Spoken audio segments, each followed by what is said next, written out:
vamos dar início ao fórum virtual da COP UFRJ, tratando do Brasil após a pandemia.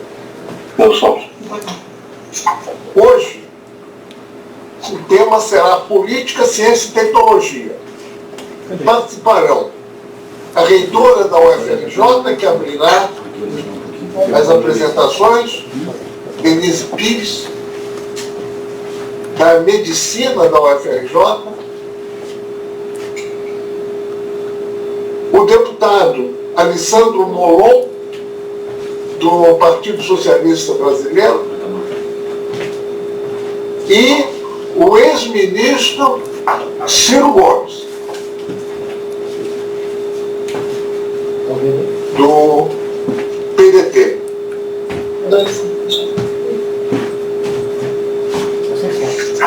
Nós debatemos muito entre nós na diretoria da COP, uma comissão formada pelo próprio diretor Romildo Toledo, a vice-diretora Suzana Kahn, o nosso colega da Engenharia Mecânica, Antônio McDowell Figueiredo, sobre a oportunidade de já fazermos um debate sobre a pós-pandemia, enquanto a pandemia está presente com muitos problemas para serem atacados. Eu peguei aqui uma referência do Financial Times, de 4 de abril desse ano, nós tínhamos uma matéria chamada Vírus expõe a fragilidade do contrato social. Eu vou apenas citar alguns trechos, algumas partes. Você fica aí, quando você vê que alguém vai falar... Os líderes que venceram a Segunda Guerra não esperaram o fim do conflito para planejar o que viria pela frente. Roosevelt e Churchill criaram a Carta do Atlântico, que estabeleceu os fundamentos para a ONU em 1946, portanto, em plena guerra. 1941, falei errado, portanto, em plena guerra. Em 1944, a Conferência de Bretton Woods forjou a estrutura financeira pós-guerra, também ainda durante a guerra. O Reino Unido publicou o relatório Beveridge, que desenhou o estado de bem-estar social na Inglaterra em 1942. Uma outra coisa interessante que vem ao caso é um artigo do Henry Kissinger, bem recente.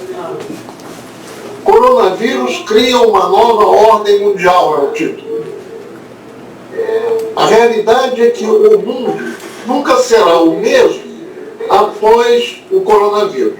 O esforço da crise, por mais vasto e necessário, não deve impedir a tarefa urgente de lançar um empreendimento paralelo para a transição à ordem pós-coronavírus. O Flávio está dizendo que o áudio da gente está aparecendo ali. O filósofo Zizek, numa publicação italiana, La Repubblica, de 6 de abril também desse ano, coloca o seguinte: onde é o microfone? A realidade já mudou. Vemos governos conservadores adotando medidas que chamaríamos de socialistas em outros tempos.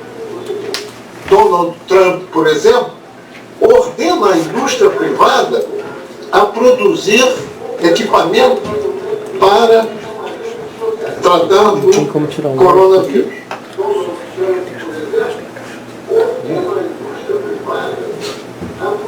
Há quem diga que no meio desta crise deveríamos nos preocupar apenas com o presente. Certeza não tem como cortar o som. Zizek. Penso o contrário. Dos canais. Apesar das advertências dos cientistas, os governos se descobriram despreparados.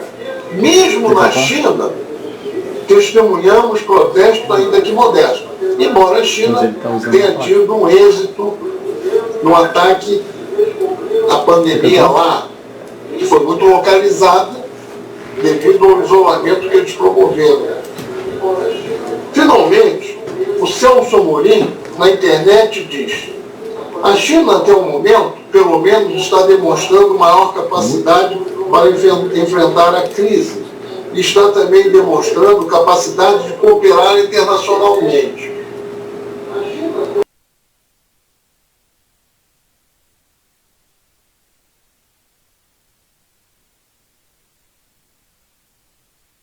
Mudanças importantes na organização do mundo. Vindo aqui para casa, para vocês refletirem e discutirem, houve uma revelação abrupta que nós já tínhamos consciência das insuficiências do Brasil. Por exemplo, o problema da promiscuidade das residências nas favelas, que põe muitas pessoas em poucos metros quadrados, de maneira que fica complicado o problema do isolamento social na favela. Não é à toa que nas favelas a obediência à orientação de isolamento social não é muito seguida, porque é muito difícil conviver tanta gente num espaço muito restrito, 24 horas ao dia. Mas isso é um absurdo no Brasil, essa desigualdade social gritante, como o desemprego enorme, que são coisas que têm a ver com a saúde pública. Mesmo na saúde pública, é meritório que o Brasil tenha se antecipado no problema do isolamento social, mas nas providências para dotar o sistema único de saúde, e mesmo a saúde privada, de meios para combater a epidemia, a pandemia, foram muito retardados. A gente foi comprar as coisas quando já estava acabando no mercado. É que nem você ir na feira, que começa às 7 da manhã e vai até o meio-dia, você vai meio-dia, 15 para meio-dia na feira comprar as coisas, acabou tudo, não tem tomate, não tem laranja. Então, houve um retardamento, o sistema não funcionou, embora o Sistema Único de Saúde seja uma preciosidade, coisa que falta aos Estados Unidos. Ainda que tenha sido esvaziado recentemente, com recursos escassos, falta de pessoal, ele ainda é um trunfo do Brasil, senão seria uma catástrofe. Eu estou colocando um pouco do questão no Brasil, mas o objetivo nosso é um pós-pandemia no Brasil. Tem que fazer a transição para aplicar. Vocês, como especialistas em áreas diferentes, poderão falar sobre isso. Terão 15 minutos cada um, depois do que pretendemos ter uma rodada de perguntas e respostas com participação dos que nos assistem no Facebook. Pelo cargo e pela competência, chamo a professora Denise Carvalho, nossa reitora, para os primeiros 15 minutos. Muito obrigada, Pinguelli. É um grande prazer estar aqui. Ministro Ciro Gomes, deputado Alessandro Molon, uma grande honra dividir esse debate com vocês hoje. Espero que todos nós, que estamos aqui nessa sala e todos que estão nos assistindo, tenhamos tido um bom domingo de Páscoa, apesar de todas as restrições que essa pandemia nos impõe no momento, mas um momento de reflexão. Com certeza, nós não nos preparamos para uma pandemia, como o Pinguelli falou, isso, nenhum país do mundo estava preparado para isso. Alguns agiram de forma mais estratégica e conseguiram não ter o vírus, porque isso é impossível, numa pandemia, mas ter um número de casos controlado. O Brasil, nesse momento, ele enfrenta o início da pandemia, eu queria que isso ficasse bem claro, é o início, nós ainda passaremos pela fase mais dura dessa doença, mas eu tenho a consciência de que a medicina brasileira, ela é muito boa, ela é de altíssima qualidade, o nosso sistema único de saúde, eu não posso dizer que é o melhor do mundo, mas se nós pensarmos na população brasileira, ele é o melhor do mundo, porque o inglês, que é dito o melhor do mundo, atende 60 milhões de pessoas, o nosso atende mais de 200 mil pessoas. E nesse momento, nós veremos, toda a sociedade brasileira poderá constatar a importância do sistema único de saúde, a importância do Estado presente, tanto na saúde quanto na educação. Eu vou começar falando um pouco da Universidade Federal do Rio de Janeiro, e o que eu vou falar da Universidade Federal do Rio de Janeiro pode ser reproduzido para qualquer outra universidade desse país nesse momento. Então são universidades, tanto as federais, estaduais e municipais, universidades públicas, estão mostrando para a sociedade o seu compromisso social, estão atuando de forma estratégica e muitas vezes conjuntas para que os seus hospitais, para que os postos de saúde próximos sejam atendidos, por exemplo, com álcool 70, com álcool gel, produtos que parecem muito simples, mas que mudam a possibilidade de transmissão desse vírus nesse momento. Então, a capacidade dessas instituições de reagir de forma estratégica, volto a dizer, à pandemia é incrível, e a sociedade brasileira está vendo a importância dessas instituições, uma pena que tenha sido devido à pandemia. A UFRJ, ela esse ano completa 100 anos, é o ano do centenário. Nós estávamos prevendo vários eventos, um mês de junho para discutir os amanhãs desejáveis. Vejam que também aí a universidade, mesmo sem pandemia, pensando o futuro, é esse o papel dessas instituições, que são, no Brasil, instituições de pesquisa. Então, as universidades públicas brasileiras, elas são, antes de mais nada, universidades de pesquisa, modelo de Berlim. Muita gente não tem essa noção. Essas universidades, obviamente, precisam de mais investimento do que aquela universidade de formação profissional, que basta uma sala com ar-condicionado, uma tela, muitas vezes um computador ou alguns computadores. Nós temos na UFRJ mais de 1.400 laboratórios de pesquisa. Temos 45 bibliotecas. São 17 museus, 12 prédios tombados. A Escola de Música tem o melhor órgão da América Latina. Tudo isso depende.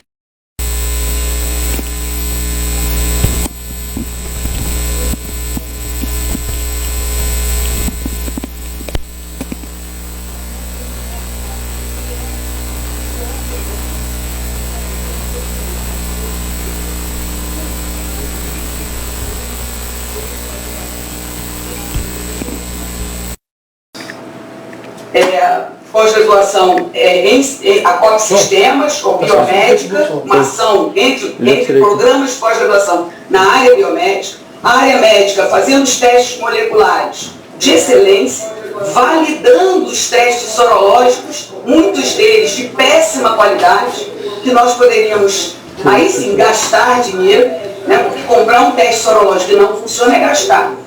A universidade serve também para testar e fazer com que o governo não gaste dinheiro à toa. Por isso é importante investir nessas instituições.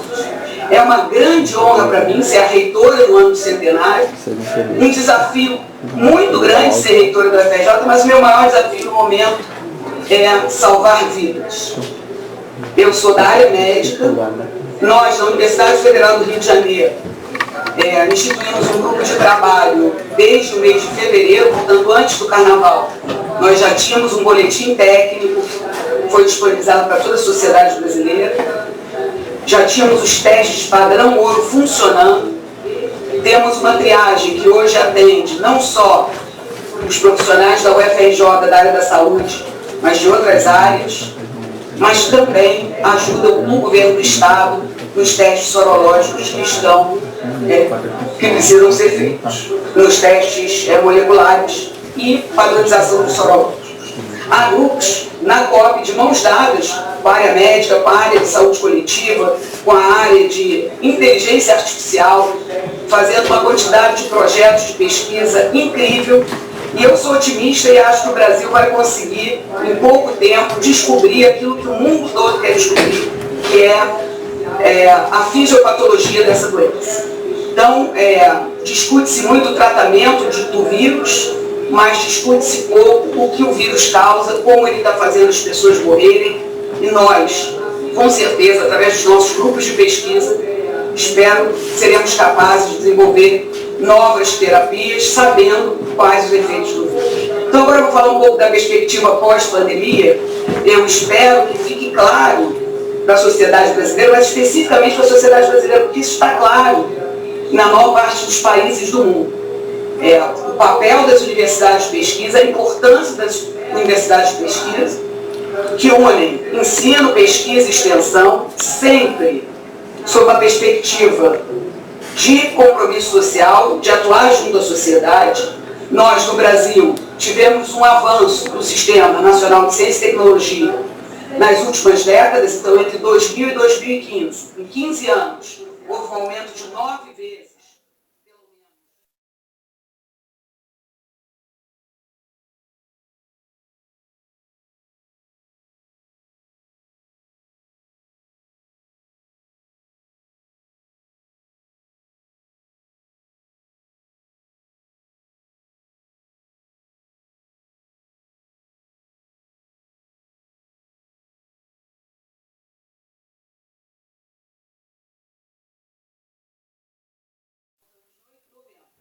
Quando eu obtive meu doutorado e decidi que ia ser cientista do Brasil.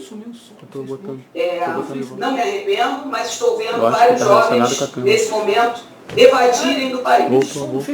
Eles não ficarão no país, porque são cientistas muito bem formados, muito bem treinados, em laboratórios, que são laboratórios de ponta. O Brasil conta hoje, não só na UFRJ, mas em todas as suas regiões, Norte, Nordeste, Centro-Oeste e Sul, universidades que têm equipamentos que só existem na América Latina nessas universidades. Equipamentos que não existem em outros laboratórios do mundo. Então a internacionalização ela vem acontecendo progressivamente no país. O nosso contato com a ciência internacional é enorme. Quando o Brasil definitivamente atinge um nível de investimento que ainda não é o ideal, mas que faz com que os cientistas passem a querer enfrentar mais a burocracia do que o grau de investimento, nós, infelizmente, entramos nesse decréscimo enorme de investimento em ciência, tecnologia e inovação. A emenda do teto de gastos, como nós prevíamos, ela provocou isso. Não vejo um Brasil voltar a crescer, voltar a ter um projeto de nação soberana, com esse projeto de ciência, tecnologia e inovação, ser um projeto de Estado, tendo garantias de financiamento progressivo, com diminuição da burocracia, para que a ciência brasileira possa ultrapassar o 11º lugar em produção mundial, porque nós podemos fazer muito mais do que isso. Temos um parque de equipamentos que é capaz de fazer isso, nós já temos os cientistas formados, os equipamentos estão aí, mas não teremos verba sequer para a manutenção desses equipamentos. E nossos jovens acabarão evadindo do país. Então a perspectiva para sair da pandemia com um projeto de Brasil de futuro é retomada do investimento em ciência, tecnologia e inovação, que passa pelo investimento em educação desde o seu nível mais baixo. Não há antagonismo entre ensino superior e ensino básico, o ensino superior forma os professores qualificados para o ensino básico. Esse é nosso papel. As universidades públicas fazem isso, qualificam os professores. O Brasil precisa qualificar os professores, o Brasil precisa valorizar os professores do ensino básico, e o país só vai avançar se houver mais investimento em educação, ciência, tecnologia e inovação. Eu vou terminar a minha fala dizendo que, além da discussão da emenda do teto de gastos, que precisa cair, porque é uma questão de Brasil, do futuro do Brasil, qual é o país que nós queremos, um país que exporta commodities e que continua um país periférico, ou um país que pode avançar como o povo brasileiro merece. Com a emenda do teto de gastos não haverá como avançar. As universidades entraram em 2020 com 70% do seu orçamento aprovado na lei orçamentária anual. 70% incluindo salários de ativos e inativos. Ou seja, nossos salários não estão garantidos até o final do ano, a menos que o Congresso Nacional, e está aqui o deputado Alessandro Molon, que já conversou comigo sobre essa questão, é muito importante que o Congresso tenha em mente que as universidades, elas tiveram cortes orçamentários no ano passado. No final do ano, os cortes terminaram, a verba chegou, mas não aquela verba de 2015, não aquela verba de 2013. Então o corte permaneceu. Então, a LOA de 2019 já previa um orçamento discricionário menor. Esse ano, o orçamento ele é menor, inclusive aquele que diz respeito aos salários dos servidores, inclusive nativos e pensionistas, o que entra na conta do Ministério da Educação de uma maneira que eu, como reitora, não consigo entender. Como que o salário dos servidores inativos e pensionistas, e seus pensionistas, podem entrar na conta de gasto das universidades. Né? É uma questão. Primeiro, essa conta não é nossa. Definitivamente, são servidores que contribuíram toda a vida para que sejam agora aposentados. E não é uma conta. Para se calcular uma coisa que se chama eficiência das universidades. Então, eu aprendi no final de 2019 que a UFRJ está entre as universidades menos eficientes do Brasil. Mas muito bem acompanhada da URGS, da UFMG, da Unifesp, das grandes. Porque as grandes têm hospitais, só na UFRJ são 9 unidades de saúde. O Clementino Fraga Filho oferecerá agora 150 leitos dedicados à Covid. Obviamente que 9 unidades de saúde custam, os seus servidores recebem salários, são funcionários públicos concursados, excelentes. Os resultados para o enfrentamento da Covid já estão podendo ser vistos pela sociedade brasileira, né, na mídia todo o tempo, o que me orgulha muito, mas, volto a dizer, ainda subfinanciados, ainda precisando da ajuda dos parlamentares, porque eu acredito que o Brasil vai sair dessa crise com a sociedade do lado das instituições públicas. E para terminar, nós não podemos esquecer que a autonomia universitária, que é prevista no artigo 207 da Constituição, que é antecedido pelo 206 que fala do seu financiamento, ele jamais foi regulamentado.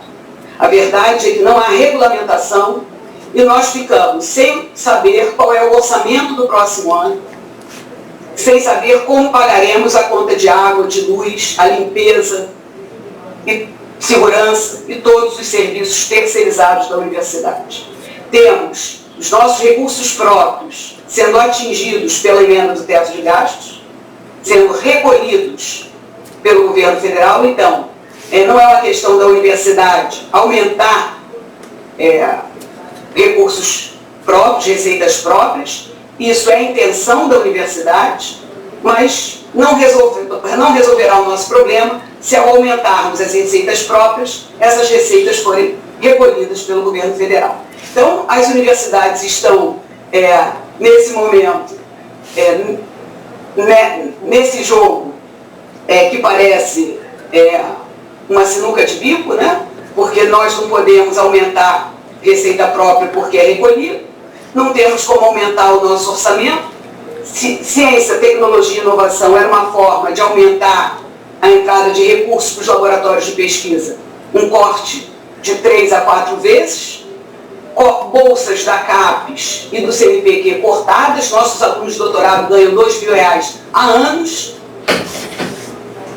o aluno de mestrado ganha um salário mínimo, e são eles, agora sim, para terminar, que estão nos laboratórios fazendo diagnóstico molecular de 7 da manhã às 9 da noite, são os nossos estudantes, são os nossos pesquisadores, são os nossos voluntários, porque há muitos estudantes que, mesmo sem bolsa, estão na UFRJ ajudando a produção de álcool gel, ajudando na triagem, ajudando no desenvolvimento de dashboard para ver o espalhamento da doença na cidade do Rio de Janeiro, para que a gente possa atuar junto à Secretaria de Estado de Saúde, à Secretaria Municipal de Saúde, ajudando a população carioca.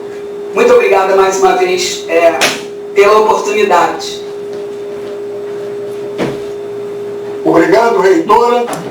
Absoluta pontualidade aqui no nosso tempo. Obrigado pela intervenção, pela contribuição ao nosso debate. Passo então para o deputado Alessandro Molon.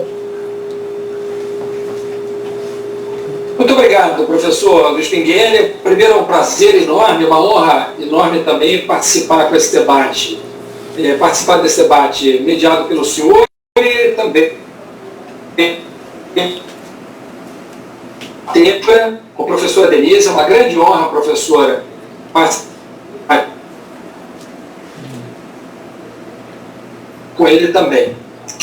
Esse tema é da maior importância e eu queria dividir a minha apresentação em 4 pontos. Primeiro, eu vou falar rapidamente de como nós estávamos antes da pandemia. Depois eu vou falar um pouco sobre como estamos nesse momento, sob a ótica do Congresso Nacional.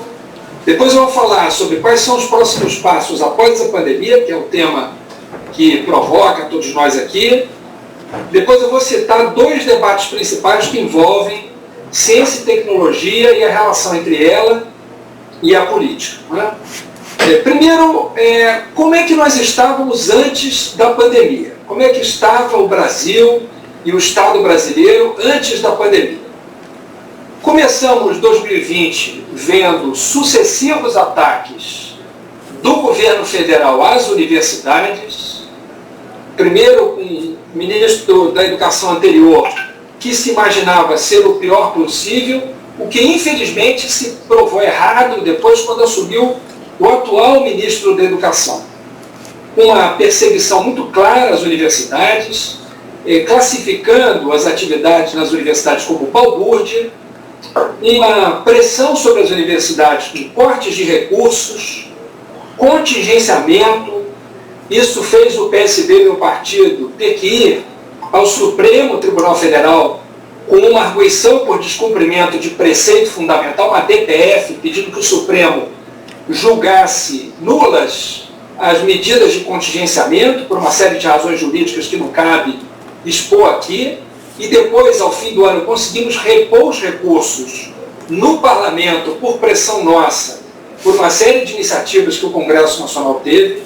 Vimos cortes de bolsas durante o ano todo, e depois, ao fim do ano, conseguimos repor os recursos necessários para pagar as bolsas que não foram pagas no ano passado, por uma deliberada omissão e ação mesmo de perseguição do governo contra bolsistas e pesquisadores, uma tentativa de esvaziamento da FINEP, inclusive com o debate de se colocar novamente, de se extinguir a FINEP e de se colocar a gestão do FNDCT ao encargo do BN10, de onde nasceu a FINEP e cuja secretaria executiva do FNDCT faz há muito tempo, com grande dificuldade, mas com grande dedicação.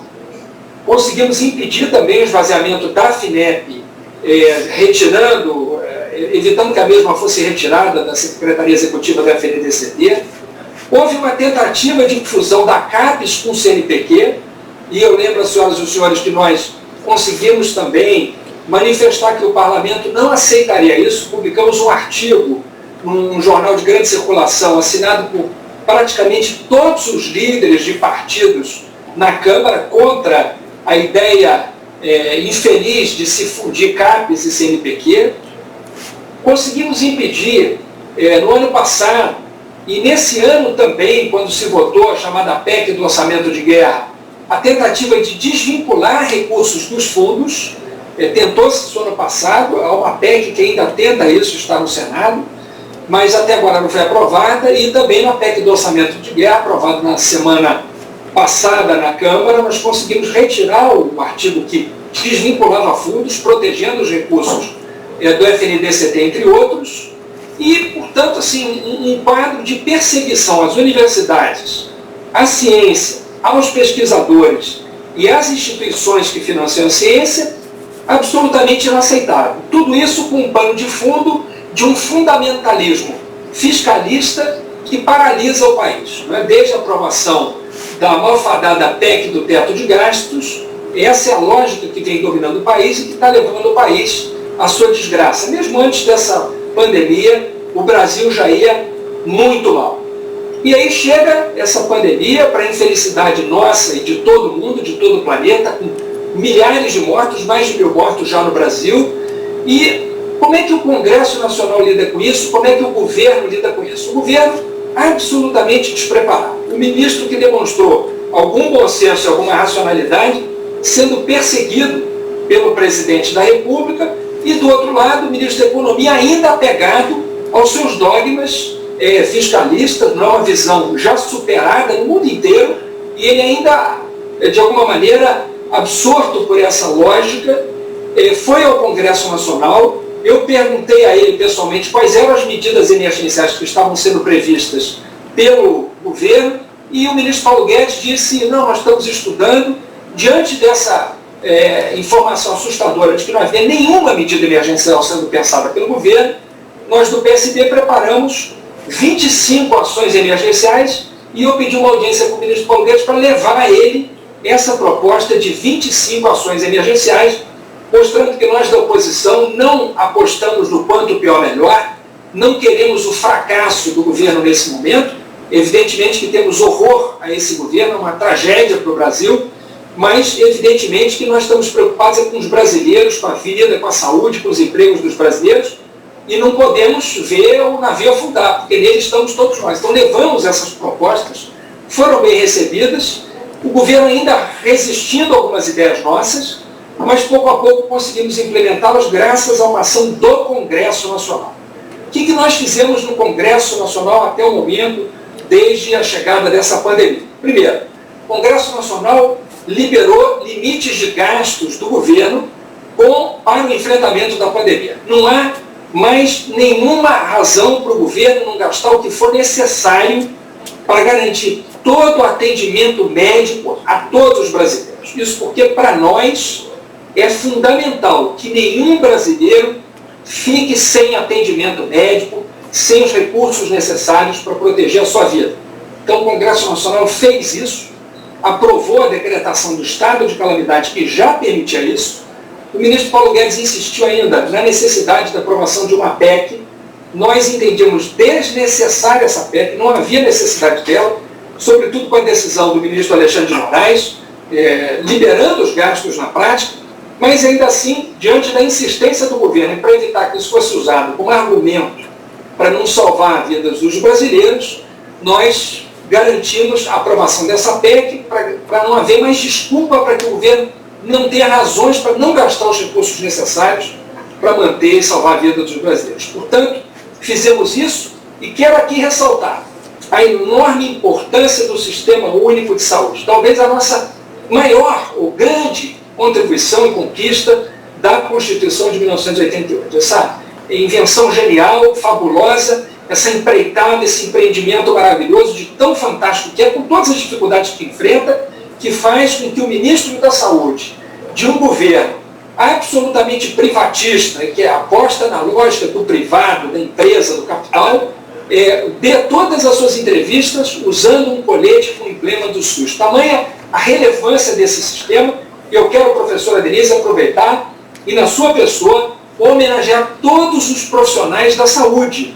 Não é? Agradecer a todos que estão se expondo, que estão se arriscando, que estão colocando as suas vidas a serviço do Brasil mais uma vez, a todos os profissionais de saúde. O nosso muito obrigado a vocês por essa dedicação, por essa entrega para o Brasil. Além disso, o Congresso Nacional assegurou recursos necessários para uma renda básica emergencial. É uma luta da sociedade civil, não é uma luta que começou no Congresso, é uma luta da sociedade brasileira. Muitas entidades, muitos movimentos também nos apoiaram e pediram ao Congresso e ao governo essa aprovação. Eu tinha defendido com o ministro Paulo Guedes pelo menos R$500 por pessoa, eles apostavam em 200, nós conseguimos garantir que o Congresso avançasse na direção dos 500, no último momento, para tentar virar pai da criança, como viu que já tinha perdido a parada, o presidente da República passou a defender 600. Ótimo, melhor ainda, assim temos para 2 pessoas pelo menos, como é garantido na lei que nós aprovamos, a possibilidade de terem R$600, fazendo um pouco mais do que um salário mínimo, 1.200, e também para mães solteiras, R$1.200. Com isso, nós apostamos em, além de não ter nenhum cidadão sem atendimento, não ter nenhum brasileiro sem renda nesse momento de enorme dificuldade. Nós queremos evitar que qualquer coisa leve as pessoas à rua, ao contrário do que o presidente, de forma irresponsável e inconsequente, vem defendendo. Nós queremos que as pessoas fiquem em casa, para, como todos sabemos, achatar essa curva da disseminação da pandemia e, portanto, permitir que o nosso sistema de saúde dê vazão aos atendimentos necessários, com um número de respiradores ainda pequeno que nós temos, eu vou falar disso daqui a pouco. Então, nenhum cidadão sem atendimento médico, nenhum cidadão sem renda. É claro que isso está voltado, sobretudo, para os informais, para os autônomos e para os desempregados. O que é que nós temos que fazer nessa semana no Congresso Nacional? Projeto para esta, nós vamos procurar garantir ajuda a estados e municípios, aprovando a reposição do que os estados e municípios vão perder em termos de tributos, em especial ICMS e ISS, por conta da queda da economia, que é uma queda muito forte, e também vamos procurar garantir uma série de proteções, seja para os empregados, vamos tentar votar a medida provisória 936 nessa semana, protegendo aqueles que têm empregos, para evitar que fiquem desempregados, para evitar que percam o salário, como a medida provisória propõe, a medida provisória do governo, e também para evitar que as empresas quebrem, porque nós não queremos que nenhuma empresa quebre por causa da pandemia. Isso também é uma outra frente de esforço nosso, porque se as empresas quebram, os empregos desaparecem, mais gente desempregada e mais crise para o Brasil. Isso é ruim para o país. Então, nessa semana, o nosso foco será ajudar estados, municípios, empregados e empresas, empresários, para evitar que quebrem, para garantir salários, empregos, renda e também condições para os estados e municípios que vão dar esse socorro de saúde para os afetados pela pandemia, terem condições de fazer frente a isso, já que a sua arrecadação em termos de tributos está despencando. Mas isso não basta. O Congresso ainda terá que fazer. Insistir na abertura de linhas de crédito para pequenas, micro e médias empresas atravessarem a crise. O governo já anunciou isso, mas é ainda muito tímido, como tudo que o governo vem fazendo no enfrentamento a essa pandemia. Quando o governo não sabota pela ação irresponsável do presidente da República, o governo é tímido, é lento, é desorganizado. Então nós vamos insistir na abertura dessas linhas de crédito, usando para isso o BN10, os bancos públicos. Aliás, pelo menos nesse momento, as pessoas estão se dando conta de novo da importância dos bancos públicos, da importância do BN10. Então, estamos avançando nessa direção também, esse é o nosso próximo desafio. E também apostar na conversão industrial para a produção do que for necessário para enfrentar a pandemia. Álcool gel, como disse a professora Denise, máscaras, luvas, respiradores. E por falar nisso, mais uma vez a nossa admiração e respeito pela COP, por esse experimento dos respiradores que estão sendo criados, aí, desenvolvidos, muito abaixo do custo. É mais um motivo de orgulho para a gente da COP e da UFRJ. Bom, como serão o Brasil e o mundo depois dessa pandemia? Será que o Brasil e o mundo vão voltar ao normal? Espero que não. Nós não queremos voltar ao normal porque foi o normal que nos trouxe até aqui. O normal é o problema. Nós queremos um novo normal, uma outra forma de viver, uma outra forma de construir uma civilização que, primeiro, não tem essa desigualdade que marca o Brasil, como disse o professor Pinguelli no começo, e que vai fazer com que as péssimas condições de habitação sejam um dos fatores da acelerada disseminação da pandemia aqui no Brasil, como nós tememos que aconteça e receamos que aconteça. Então nós queremos uma outra forma de viver, uma outra sociedade, um outro Brasil, uma outra forma de distribuir riqueza, uma outra forma de consumir. Nós do PSB estamos apostando num caminho de construir uma infraestrutura verde, apostar numa outra forma de organizar a economia brasileira, uma outra forma de mobilidade, uma outra forma de habitação, de construção de moradia, uma economia mais baseada em ciência e tecnologia e não, por exemplo, em extrativismo e produção primária, como disse a professora Denise também agora há pouco. Socialistas democráticos norte-americanos, Alexandre Ocasio-Cortez, Bernie Sanders, entre outros, vêm chamando isso de Green New Deal, um novo pacto verde, claro, referência ao momento da economia norte-americana. Aqui no Brasil nós teríamos que adaptar o nome, mas o nome é o que menos importa. O que importa é essa ideia de uma infraestrutura verde, de uma economia verde, mais sustentável, que inclui o social. Isso não diz respeito apenas ao meio ambiente, às plantas, como alguém poderia inadvertidamente imaginar. Isso diz respeito ao ser humano, isso inclui o social, é socioambiental, não apenas ambiental. O Brasil, mais do que ninguém, tem essa vocação. E, por falar nisso, uma outra pegada com ciência e tecnologia. E aqui a Denise, a professora Denise, o professor Spengler falaram um pouco disso. Dois debates são importantes no que diz respeito à relação entre Estado e ciência e tecnologia, entre política e ciência e tecnologia. Primeiro, o papel do Estado na economia. As inovações tecnológicas disruptivas no mundo inteiro são bancadas pelo Estado. O que a Apple fez de genial foi pegar aqueles insumos e criar o iPhone. Mas todas aquelas inovações tecnológicas, para citar um exemplo, foram inovações tecnológicas criadas pelo Estado norte-americano, por pesquisas bancadas pelo Estado. O Brasil investe muito pouco. Nos momentos em que a gente investiu mais, chegamos a 1,2%, 1,3% do PIB. Isso é muito pouco comparado a 3%, 4%, 5% de outros países como Estados Unidos, Japão, Coreia, Israel e assim por diante. Mas não basta investir mais, é preciso ter um financiamento estável. Porque o problema do financiamento da ciência e tecnologia brasileira é que ele é baixo e instável. Ele não é estável, é instável. Portanto, ele varia muito e essa imprevisibilidade é um grave problema. Outro problema grave que a gente tem, a pulverização de recursos. Nós temos poucos e, de alguma maneira, mal entregues, mal distribuídos, mal organizados. O Brasil não tem apostado em grandes projetos, em grandes demandas nacionais. O Brasil não tem direcionado uma parte dos recursos de ciência e tecnologia para aquilo que pode ser decisivo para o desenvolvimento nacional. Por quê? Porque há décadas não há planejamento no Brasil. Há décadas os governos não planejam um futuro. O Ministério do Planejamento havia virado um Ministério do Orçamento e não de planejamento. Então o Brasil precisa recuperar sua capacidade de planejar, de ter projeto, de saber o que a gente quer para o Brasil e fazer o Brasil avançar nessa direção. E por fim, um terceiro problema é também o modelo de entrega desses recursos, que não é um modelo orientado por missões claras, com definições daquilo que o Estado espera da pesquisa. Uma parte poderia ser dirigida a isso e outra parte fica aberta, sim, para a apresentação de propostas dos pesquisadores, mas não deixar sem um pedido, uma demanda, um projeto, uma aposta do país daquilo que se considere a sua necessidade. Por fim, o segundo debate diz respeito não apenas ao papel do Estado na economia, mas também ao papel do Brasil no mundo. Qual é o papel que o Brasil quer jogar no mundo? Qual é o lugar que o Brasil quer ocupar na geopolítica internacional, no comércio internacional? Queremos continuar sendo exportadores de produtos primários, de soja, de carne? Será que nós temos que eternamente ser isso? Ou será que a gente pode ocupar outro lugar?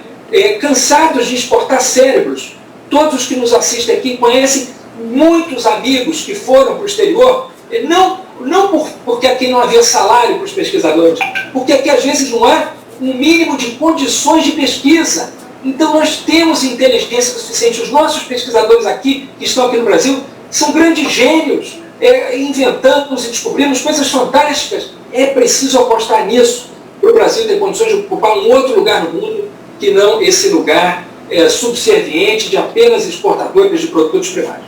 Eu termino dizendo o seguinte: há pouco circulou um vídeo do ex-presidente Obama e do Bill Gates, 2 vídeos diferentes, prevendo uma pandemia há 5 anos atrás. Eles diziam, talvez daqui a 5 a 10 anos haja uma pandemia causada por um vírus e o mundo não está preparado para isso. Temos que nos preparar para isso. Mas será que essa hipótese levantada pelo Bill Gates ou pelo Obama foi mera premonição? Foi um dom especial que os dois têm? Não. Foi o diálogo com cientistas. Foi a proximidade com quem está pesquisando. Então é fundamental que política e ciência caminhem juntos. Que os governos escutem os cientistas. Aliás, ciência e tecnologia não tem que ser projeto de governo, tem que ser projeto de Estado. Mas é preciso ter os dados em mãos para ter maior previsibilidade, se preparar para o que pode acontecer. Enquanto isso, aqui no Brasil, o Conselho Nacional de Ciência e Tecnologia, que deveria fazer o papel de diálogo de cientistas com o presidente da República, há anos não se reúne. Não é possível preparar o país para o amanhã dessa forma. Então, pessoal, é fundamental mudar isso. O Brasil pode ser muito mais do que isso. O Brasil há de ser muito mais do que isso. O Brasil vai ser muito mais do que isso. Vamos passar essa quarentena, esse momento muito difícil juntos, mas nós vamos conseguir superar isso. É preciso, nesse momento, ter a capacidade de realimentar nossa esperança. Com debates como esse, com o compartilhamento de ideias, discussão de futuro, imaginar um outro futuro no Brasil para que a gente possa realizá-lo, para que juntos a gente possa construir esse outro amanhã para o Brasil, que é muito maior do que esse momento tão difícil que a gente tem vivido, e também, certamente, muito além do que as perspectivas limitadas e reacionárias desse governo que a gente tem sofrido. Vamos alimentar nossa esperança e preparar esses caminhos, porque amanhã há de ser outro dia. Muito obrigado pela atenção, permaneço aqui para ouvir o ministro Ciro Gomes, e depois à disposição do nosso debate. Obrigado pela atenção. Obrigado, deputado Molon. Passo imediatamente, então, ao ex-ministro Ciro Gomes, que fará o fechamento das apresentações. Bom, meus cumprimentos, professor Luiz Pinguelli Rosa, muito agradecido pela honra de poder participar de tão excelente grupo, né? Minha saudação à magnífica, nossa professora Denise Carvalho, uma saudação a esse que eu considero um dos mais qualificados quadros da vida pública brasileira, não me canso nunca de repetir isso, que a minha maior tarefa hoje é estimular a turma mais nova, e o Alexandre tem essa, o Alexandre tem esses dotes, não é, de um líder que está se preparando, já é, mas é um líder que está se preparando para liderar o país. Bom, no Brasil, a elite nos obriga a nos afirmar otimistas, esperançosos, enfim, e eu, nascendo, pelo menos criado no Nordeste, no semiárido do Nordeste, escapei da mortalidade infantil, da evasão escolar, de todas as pragas e etc, eu também não posso ser pessimista. Mas eu preciso que, especialmente nesse ambiente, nós sejamos realistas. Se acumulam com o coronavírus, com a Covid-19, se acumulam evidências, né, de que a modelagem única que guiou a humanidade, não é, nesse período do pós-queda do Muro de Berlim, ou, se quisermos, a ideia única do fim da história pela imitação das instituições vitoriosas no Atlântico Norte, com o neoliberalismo, essas evidências com a pandemia, elas se acumulam de que isso é uma impertinência. Portanto, em toda a tragédia, alguma coisa boa há, e aqui está o lado, vamos dizer, positivo, potencialmente positivo, de se acumularem evidências grosseiras, toscas, chocantes, doídas, para o conjunto inteiro da humanidade, de que essa modelagem do Estado mínimo, impotente, que cede à iniciativa privada, ao seu espontaneísmo, a capacidade, a tarefa, a responsabilidade de resolver os dramas do desenvolvimento e da condição de vida da população, parecem, de uma vez por todas, desmoralizados. Apenas parecem. Essas evidências, elas já estavam postas, por exemplo, em 2008. Em 2008, quando no epicentro do capitalismo financista, que são a América do Norte e seus imitadores na Europa, já se revelava absolutamente insustentável. Só para ter uma clareza, nós no Brasil, meus professores, nós no Brasil estamos completando, antes da pandemia, a pior década em matéria de desenvolvimento econômico dos últimos 120 anos. Isso é uma evidência numérica que deveria nos fazer refletir para além das nossas paixões, para além dos nossos ódios, para além das nossas simpatias. Né? Todos nós lutamos aí ao lado de outros tantos pessoas que lutam e cultivamos como é humano simpatias, carinhos, preferências, ódios, etc, etc. Humanos que somos. Mas num debate como esse, a evidência chocante é de que o Brasil é um caso absolutamente à parte do resto do mundo. Porque nós estamos completando, antes da pandemia da Covid-19, a pior década, dos piores 10 anos em matéria de desenvolvimento econômico dos últimos 120 anos. Vamos entender, basicamente, onde é que as coisas estão concretamente se evidenciando, porque esta será a base da nossa luta. E eu digo da nossa luta porque eu não creio, francamente, que para nós brasileiros, pelo menos com a urgência necessária, a evidência da impertinência, vou ficar na rima pobre aqui, né, do neoliberalismo como forma de resolver qualquer que seja o problema, não nos estão fazendo acordar nem agora, no auge da crise, porque entre 1/3 e 1/5 da população brasileira estão julgando ótimo ou bom, a dar veracidade aos institutos de pesquisa, Datafolha, por exemplo, o comportamento do atual presidente da República, do atual governo, que para nós parece basicamente fronteiriço, ou agora tem que ser mais moderado, ao banditismo explícito, parece ser fronteiriça à marginalidade despudorada, não é? Nós estamos assistindo entre 1/3 e 1/5 da população brasileira, nossos irmãos e irmãs, dizendo muito bem, parabéns ao governo Jair Messias Bolsonaro, porque está fazendo ótimo e bom. Os brasileiros temos evidências as mais chocantes vindas do mundo inteiro nesse momento, porém nós estamos levando o nosso povo a discutir automedicação como uma droga, que quem está propagandeando, inclusive com a caixinha em tempo real, nas mídias e na televisão, é o próprio presidente da República, um idiota completo, um despreparado patológico, vão me desculpar, e vocês é que são cientistas, eu sou um homem da luta, e eu não posso imaginar o futuro do Brasil sem nós entendermos o plano de onde nós vamos partir. E o plano de onde nós vamos partir é 1/3 a 1/5 do povo brasileiro está dando palmas, e nós precisamos ter humildade, não para condenar o nosso povo, mas para entender por que esse nível de irracionalidade, de apologia à ignorância, não é, de cultivar a fronteira do abismo, numa hora em que as evidências todas estão dadas de forma chocante. Você tem carreata de boçais de uma burguesia à toa, não é? Falando baboseira no meio da rua, excitados por superstição medieval, né, a pretexto da respeitabilíssima deidade que o nosso povo cultiva, do amor ao sagrado que o nosso povo cultiva. Essa é a base de onde nós vamos partir. De fora para dentro. O Financial Times abriu um editorial 2 dias atrás, pedindo pelo fim do neoliberalismo. Isso é transcendentalmente importante no campo do simbólico, muito importante. Mas vamos ver o que aconteceu nesta mesma semana entre nós brasileiros. O Brasil é o país que menos testa os contaminados.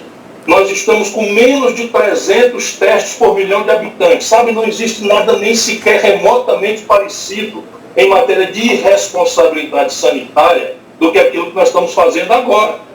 Nesse momento em que as evidências todas estão no epicentro do capitalismo mundial, a um lugar onde mais morre gente, onde o que produziu essa consequência, que foi a vacilação, que foi o sinal dúbio do governo federal americano, que foram os sinais dúbios do governo italiano, que foram os sinais dúbios do governo espanhol, em relação à única alternativa, que é o isolamento social. O Brasil não está testando, e inacreditavelmente, eu até inclusive assinei papel pedindo pela manutenção do ministro da Saúde, pelo mero fato de que o ministro da Saúde se identifica com a única racionalidade, que é contraditoriamente tentando negociar, agarrado ao cargo, né, uma mensagem aí que o idiota que o chefia, né, e já deve se desconfiar de alguém que aceita ser chefiado por irresponsável, acanalhado como esse Jair Bolsonaro é.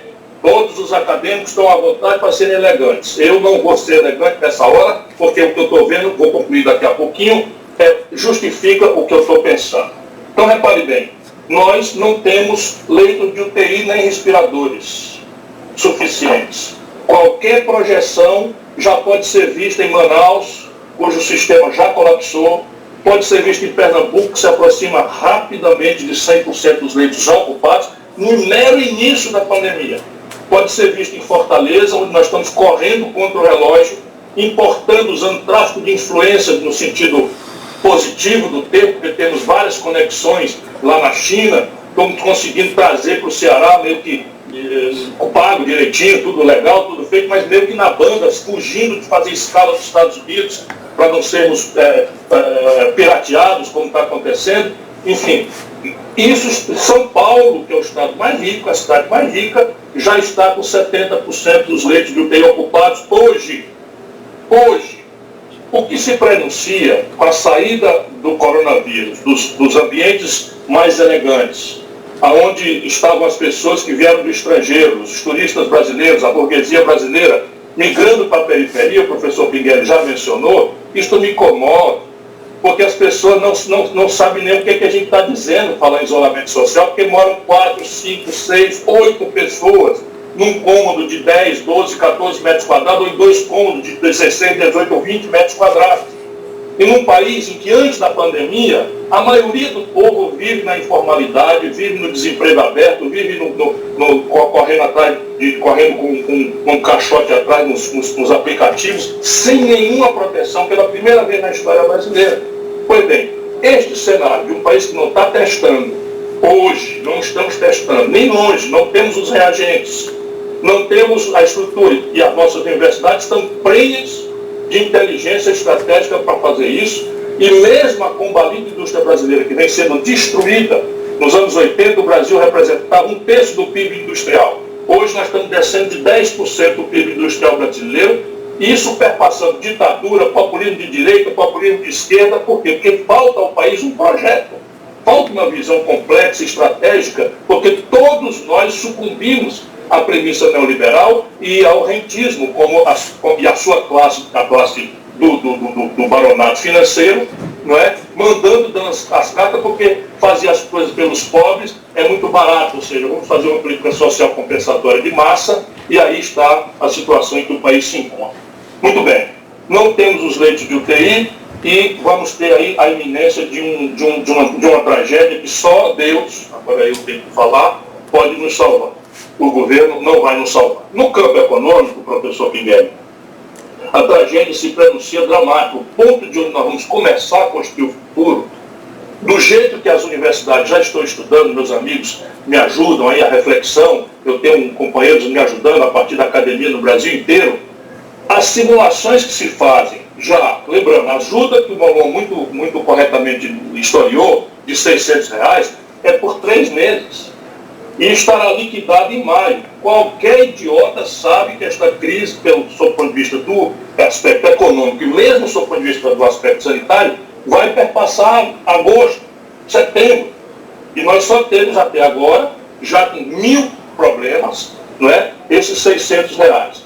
As outras soluções, nós estamos simplesmente, é uma coisa criminosa. As pessoas precisam entender por que eu estou com esse sentimento e querendo ver se eu ajudo as pessoas a pressionarem pelo hoje. Porque não haverá amanhã para muitos irmãos e irmãs nossos se a gente não pressionar pelo hoje. Por quê? Porque parte relevante da ajuda, o governo está vendendo o jantar para pagar o almoço. Então a antecipação do 13º da Previdência Social é só isso. Você pega o 13º que entrar em outubro, novembro ou dezembro, antecipa para cá. Ajuda. Mas o que é que nós estamos construindo estrategicamente? É que o ano 20 vai marcar uma depressão na renda do povo pela estratégia estúpida do governo que não tem precedente na história. Fala-se já em 15% de queda na renda e o desemprego ia a 30 milhões de brasileiros. Evidentemente tem uma certa precariedade nesses ensaios, mas todos eles são científicos, são professores, são especialistas que estão estudando essas coisas todas.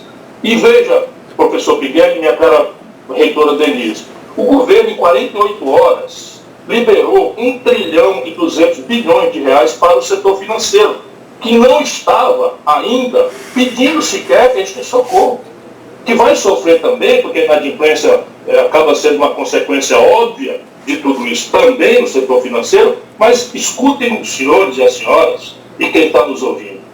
O Congresso Nacional foi obrigado, com a faca no pescoço, para atender à urgência, a votar uma emenda à Constituição virtualmente, em que está escrito lá que o Banco Central brasileiro pode comprar, sem qualquer critério, as carteiras podres, bichadas dos bancos privados. Está escrito lá com todas as letras e foi aprovado por praticamente unanimidade pela faca no pescoço da gente liberar a renda do povo. Por isso que o Paulo Guedes queria condicionar sem necessidade uma nova emenda. E sabe como o Banco Central vai fazer isso? Comprando títulos do Tesouro Nacional, ou seja, o dinheiro que está constrangido para a universidade, na descrição da professora Denise Carvalho, a conta de milhão ou bilhão, vai sair na conta de trilhão para os bancos do mesmo cofre. Isso ante a evidência da pandemia. Por isso que eu não posso ser otimista, porque diante da evidência da pandemia, os interesses que comandam o Brasil para esse rumo estratégico ruinoso, genocida, estão dando as cartas com maior poder ainda. Não será tarefa simples para nós aproveitar as lições preciosas da debate do modelo neoliberal global, explorar como é que chega o editorialista do Financial Times a dizer que o fim do neoliberalismo precisa ser anunciado e que uma nova Bretton Woods precisa ser convocada para redesenhar as instituições internacionais, quando a gente vê o êxito da China no combate à pandemia, de onde ela nasce e que fica com 82 mil contaminados, já tem 4 ou 5 dias sem nenhum corpo originário, apenas estão ainda acontecendo casos que vêm de fora. Nós temos as evidências todas, mas na contramão das evidências o Brasil está atuando. Eu não quero passar da conta, eu já estou aqui, não quero nem sequer gastar os 15 minutos, mas eu queria pontuar que este é o ponto de partida onde nós vamos trabalhar. O que o mundo vai experimentar e que o Brasil deveria ter como guia? Nós precisamos trazer de volta, isso é uma obsessão minha há muito tempo e agora está, infelizmente, com os piores argumentos, evidenciado. Nós precisamos convocar um enorme, generoso, amplo, fraterno e plural debate ao redor de um projeto nacional de desenvolvimento. Projeto supõe que o país se coordene, se planeje, pondere suas energias, identifique suas oportunidades, esclareça sem mitos ou preconceitos ideológicos ou mistificação religiosa suas ameaças e estabeleça metas, prazos, objetivos, quantifique os valores, determine-se supervisão, avaliação, controle. Isso tudo é uma obviedade que não é possível que o Brasil, em terra arrasada como nós vamos estar, não facilite para nós outros que queremos outro rumo. E eu volto a dizer, não é para impor ideia de ninguém, é para simplesmente convocar a inteligência nacional brasileira, que eu conheço de perto, existe, é generosa, é pródiga, é fecunda, tem resposta para qualquer desafio. Não falo isso com nenhum medo de estar exagerando, porque eu conheço, frequento, circulo, conheço a inteligência do Brasil, parte dos seus expoentes está aí na UFRJ, na COP, que eu já visitei tantas vezes, enfim. Nacional por quê? Isto será uma lição preciosa. Quando a China faz o que fez em relação a uma pandemia que começou lá, e a França não consegue, ou a Espanha, caricatamente, ou os Estados Unidos viram o epicentro da crise, o que salta daí como evidência? É de que nós precisamos voltar sem xenofobia, sem isolacionismo, sem segregacionismo, mas precisamos voltar a entender que a condição de desenvolvimento não é global, é intrinsecamente nacional. O que espancaria, por exemplo, toda a premissa da lógica que nos tange hoje, que era que nós deveríamos praticar uma agenda do bom moço internacional que seríamos socorridos pelo capital estrangeiro. Ora, os norte-americanos tomaram as máquinas que nós do Nordeste importamos na paralela do governo. Ouviram bem? Nós aqui, o Nordeste, tem um consórcio de governadores, nós adiantamos o dinheiro, compramos as máquinas, os aspiradores, embarcamos de empresas privadas chinesas, embarcamos e eles vieram pelo lado dos Estados Unidos, pousaram em Miami para abastecer. Os norte-americanos piratearam, foram lá e tomaram a carga e indenizaram o empresário privado e nos deixaram aqui com o nosso presidente da República batendo palma para esta canalice de natureza internacional, que também traz de volta a ética, a questão de uma ordem internacional assentada no direito, na justiça. Isso que Hollywood, todo mundo faz a propaganda em Hollywood, que os americanos vêm salvar o mundo desta ou daquela ameaça. O que eles estão fazendo? Eles tomaram os respiradores comprados e pagos pelo Nordeste brasileiro. Boa parte das mortes, e o presidente da República Brasileira, o senhor Jair Camargo Messias Bolsonaro, abateu palma e justificou. Vão entendendo aí por que a minha indignação já não vai mais fazer homenagem para nenhum tipo de elegância. Nacional por isso, evidentemente. E de desenvolvimento por quê? Vou terminar, professor, desculpa aí o exagero. Desenvolvimento porque não há como se enfrentar a questão da pobreza se nós não acumularmos e distribuirmos renda. O Brasil tem uma taxa de formação de poupança nacional criminosamente baixa. Ela vai ser deprimida a meros cretinos, 12, 13, olhe lá, 14% do PIB. Com esse nível de poupança, nós não vamos para canto nenhum, não tem solução para a universidade, para ciência e tecnologia, para infraestrutura, para moradia, para saneamento, que são 14 milhões de pessoas que vivem em teto de alumínio ou teto de zinco, e são metade dos domicílios brasileiros que sequer tem saneamento básico. Pois bem, não vai ter dinheiro para nada. E ao contrário do que o mito neoliberal leciona, o nível de poupança de uma nação capaz de lastrear um investimento sustentável é consequência de arranjos institucionais que a política faz ou deixa de fazer. Como se explica que o Brasil seja um de 2 países do mundo que não cobra tributo sobre lucros e dividendos empresariais, depois de anos de governos sociais-democratas com auto-referido de esquerda? Como é que se explica que o tributo sobre heranças no Brasil, que na América do Norte a menor alíquota é 29%, no Brasil é 4%? Em alguns lugares, como o Ceará ou o Rio de Janeiro, a força da tragédia financeira virou 8%, nós não temos 29%, é o piso nos Estados Unidos. Como é que se explica que o Brasil faça renúncia fiscal neste ano de mais de 300 bilhões de reais, sem nenhuma contrapartida, renúncia fiscal de 300 bilhões de reais, professor Pinguelli? Esse ano de crise, de pandemia, e que todo mundo está vendo a tragédia que está se aproximando, menos o nosso governo, nós temos essa condição. Mas isso nos indica que o Brasil tem tantas e tão graves caricaturas que aí estão as pistas por onde nós podemos fazer nascer um projeto nacional de desenvolvimento. Desculpa aí a paixão, mas eu estou muito indignado com o que eu estou vendo acontecer com o país e muito preocupado com o começo do nosso futuro.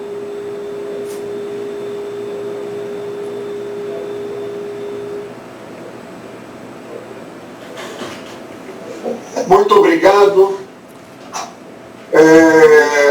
ministro.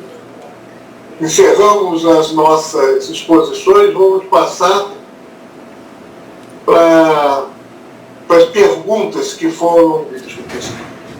Eu estou recebendo aqui no nosso grupo organizador que houve 1.400 acessos ao Facebook nesse instante, né, nesse período. Que eu vou passar direto às perguntas. Eu acho que cada um foi muito explícito, colocou suas ideias, e já podemos, então, passar as perguntas. A primeira pergunta é: apesar do avançado desenvolvimento em tecnologia e inovação, universidades e institutos de pesquisas têm muita dificuldade de fazer com que essas inovações cheguem à sociedade e ao mercado. Essa é a alma da pergunta. E ela se desdobra dizendo que era preciso diminuir a burocracia que impede isso. Eu acrescento, é preciso também que as indústrias tenham interesse em absorver a tecnologia em vez de importar dos Estados Unidos, da Europa, da China. Mais ou menos nós estamos um país importador de uma indústria, como disse o ministro, que se tem reduzido por políticas e por opção do empresariado, influência estrangeira. Mas essa é a pergunta que eu vou deixar para serem respondida pelos nossos convidados. Passo então a Denise. Obrigada, Pinguelli. Quando o ministro falava sobre os ventiladores que tinham ficado presos nos Estados Unidos, né? Nós todos assistimos na mídia esse absurdo. Eu pensava, aqui na minha casa, assistindo a televisão, que eu queria ter trabalhado todos esses anos para ver um Brasil que estivesse exportando ventiladores naquele momento. Mas, infelizmente, eu não vou falar muito mais, eu acho que o ministro Ciro Gomes já falou o suficiente sobre isso. Nós caminhamos no sentido da desindustrialização. Eu sou da área médica, é muito ruim para mim, por exemplo, que estou dentro dos melhores institutos de pesquisa do mundo, né? Porque na UFRJ nós temos institutos de pesquisa que estão entre os melhores do mundo. Nós chegarmos à descoberta de alvos moleculares, chegarmos a moléculas, né, por design químico, por computadores que são capazes de definir alvos e a estrutura química. Nós temos todos os ensaios até o pré-clínico. Não vou nem falar da questão da biodiversidade, das substâncias bioativas que existem na flora e na fauna brasileira. Porque aí realmente eu poderia ficar aqui mais 20 minutos falando de tudo que o Brasil perde quando ele não investe, por exemplo, na indústria farmacêutica. Então, quantas indústrias farmacêuticas existem no Brasil da atualidade? Não há como fazer scale-up. Então, por mais que a gente esteja trabalhando e desenvolvendo as moléculas e descobrindo alvos, na hora que, mesmo quando há a patente, ela é perdida, ela é quebrada e outro país acaba desenvolvendo essa questão. A questão dos ventiladores, vejam, agora, rapidamente, a COP tem um projeto, né, eu comentei antes, e a gente pretende chegar a 1000 ventiladores. Esse projeto está sendo desenvolvido pelos pesquisadores da COP, tinha que ter um incentivo do governo há 10 anos atrás, há 15 anos atrás. Não é por causa da pandemia, era para o Brasil não precisar importar os ventiladores, era para o Brasil não precisar importar medicamentos. Vou falar aqui de hemoderivados, de tudo que a Fiocruz faz e que podia fazer muito mais. Por quê? Porque houve uma desindustrialização no Brasil. Não se faz isso sem menos burocracia, sem dúvida nenhuma, e mais investimento. Mas nós das universidades estamos prontos para fazer inovação disruptiva, inovação social, mas esse gargalo, ele existe, infelizmente, no Brasil da atualidade, e a gente precisa. Isso é um projeto de desenvolvimento do país. Eu quero que o Brasil produza seus próprios leitos de hospital, não precisa importar, produza os próprios respiradores, os próprios monitores. Agora, na era da inteligência artificial, da indústria 4.0, nós estamos discutindo isso no país? Será que não há novas metodologias a serem desenvolvidas rapidamente no Brasil para a identificação do vírus, sem que a gente precise daqueles insumos? Quem sabe o Brasil surpreende, no próximo mês, desenvolve uma nova metodologia, mas essa nova metodologia vai ter incentivo do governo? Esse equipamento, que pode ser um laser, por exemplo, a gente vai precisar importar também? Então, é muito difícil. Você pode desenvolver a metodologia e depois parar e ficar ali morrer na praia. Né? Então, os pesquisadores no Brasil, eles trabalham na hora de inovar daquele conhecimento que é gerado nos bancos, nas bancadas dos nossos laboratórios. Passarem para a indústria, isso não acontece, infelizmente, muita coisa fica engavetada. Esse é um projeto que o país precisa retomar, sem dúvida nenhuma.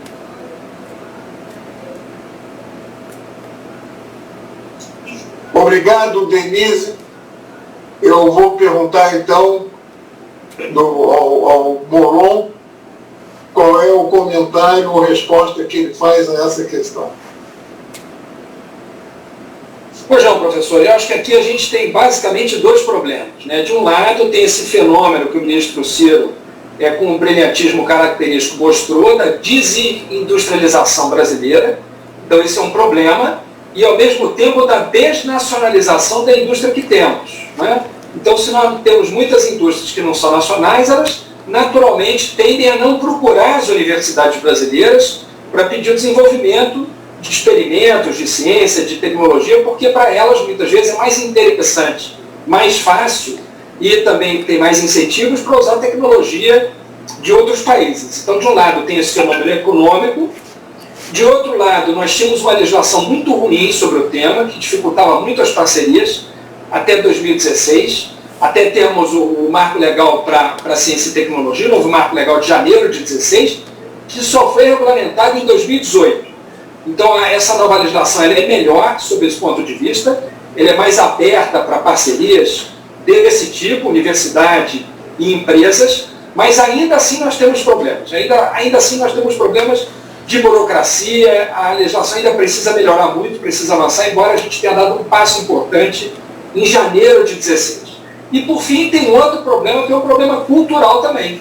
Eu acho que é preciso mudar um pouco a cultura das empresas brasileiras, do empresário nacional, fazê-lo mais aberto, mais interessado em inovação e mais aberto a buscar nas universidades brasileiras soluções para os seus problemas, para tornar a sua indústria mais inovadora. Então, eu listaria esses 3 problemas. Um problema econômico, um problema legislativo e um problema cultural. Eu acho que a explicação se dá com base nesses 3 fatores.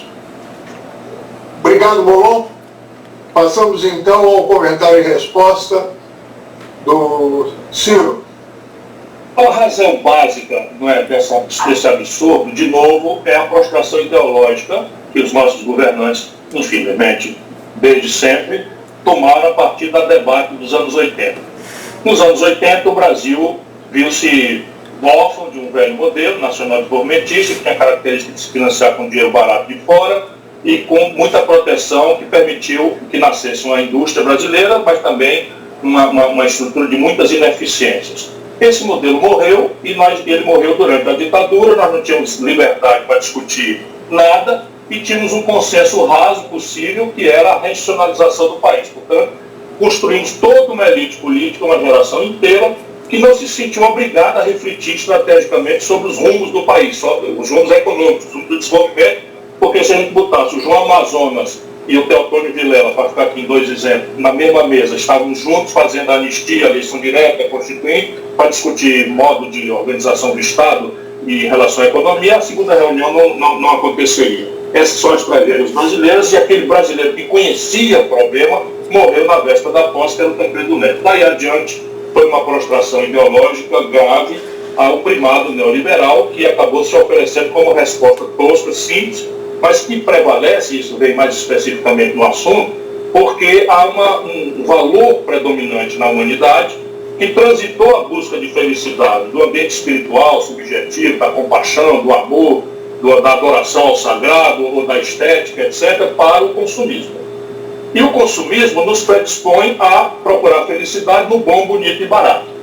E aí está a grande tragédia. O bom, bonito e barato, ele se financia de forma absolutamente barata e o Brasil está estrangulado no financiamento. Deixa eu lhe dizer, Pinguelli, professor Pinguelli, 1 trilhão e 200 bilhões que o Banco Central meteu nos bancos brasileiros e autorização criminosa para comprar carteira podre, se deu a pretexto de que eles expandissem o crédito. O crédito no Brasil foi fechado, os juros subiram 70% no dia seguinte que o Banco Central fez, e eles ainda meteram na lei que a compra criminosa desses ativos bichados poderá ser feita pelo Banco Central e nenhum dos seus diretores pode ser responsabilizado. Está escrito na emenda à Constituição que foi aprovada na Câmara e que depende agora do Senado. Volto a dizer, não que a Câmara não tivesse denunciado isso, mas estava votando com a faca no pescoço de que era isso ou não saiu R$600 para o povo trabalhador. Aí todo mundo vai entendendo por que eu estou indignado. Nós vamos para R$1 trilhão e a consequência é fiscal. É o dinheiro que não tem para fazer. Pois bem, então o financiamento estrangulado,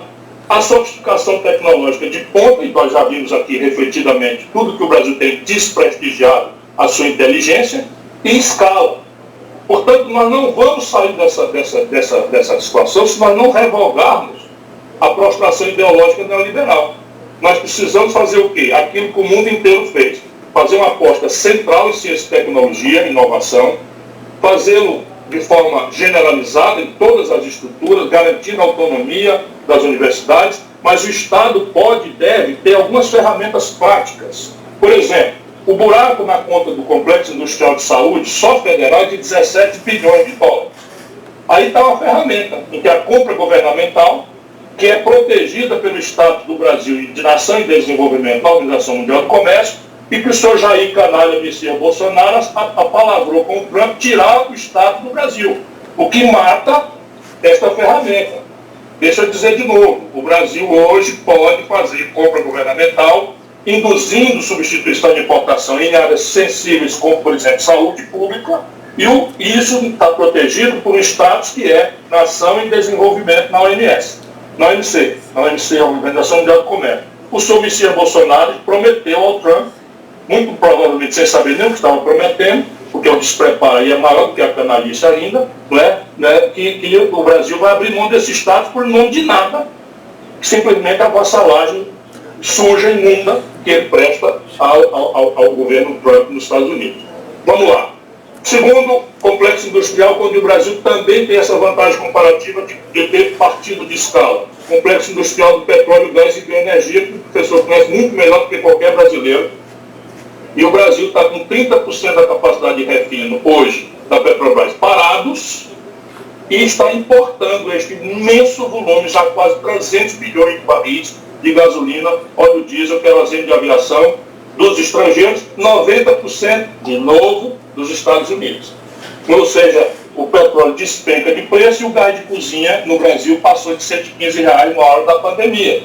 Depois você tem o complexo industrial do agronegócio, para não cansar ninguém, e você tem o complexo industrial da defesa. O único setor de alta tecnologia onde o Brasil era superavitário, esses canalhas entregaram, que é a Embraer, para os norte-americanos, pela Boeing e pelo valor do Hotel Copacabana Palace.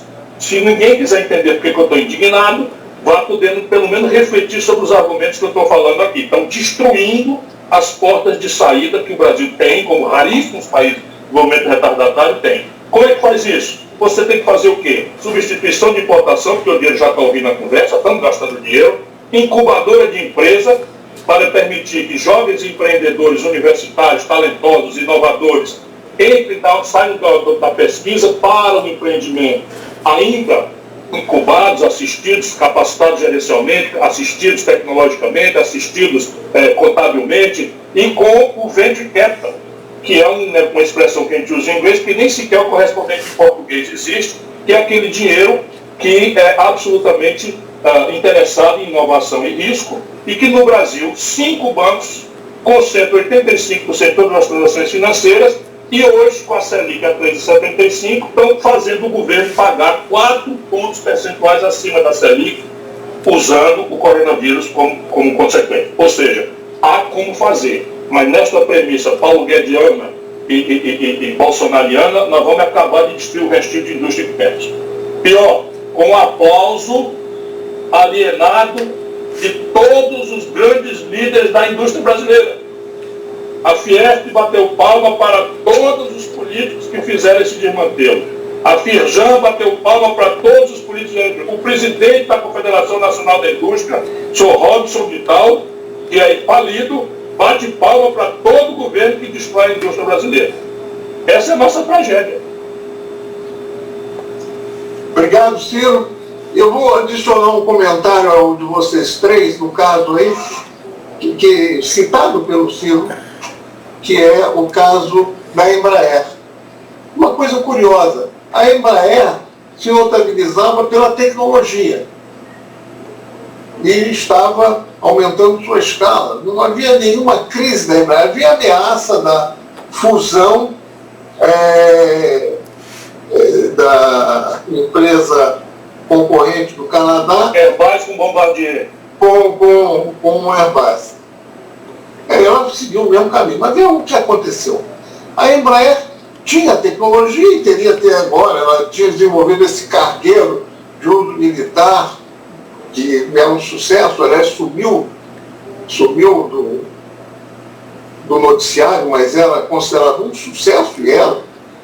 E se tornou agora controlada pela Boeing, porque a Boeing absorveu a Embraer. Agora, e a Boeing? O último avião dela, o último projeto, está no solo, não voa. Não voa porque o projeto estava errado. O centro de gravidade do avião não permitia o equilíbrio. Era preciso flap o tempo todo. E se o piloto distraísse, ele caía. Isso é uma estupidez. E a nossa tecnologia foi subordinada à estupidez da Boeing, que agora está quase na falência. Bom, uma pergunta seguinte aqui é sobre projeto nacional, plano de Estado. Aqui um dos nossos... deixa eu corrigir aqui, não era o número que eu falei, estava superado. Nós temos 2.500 acessos a essa videoconferência. Mas a pergunta é sobre o plano de Estado, que ele propõe um plano de 50 anos sendo revisado periodicamente.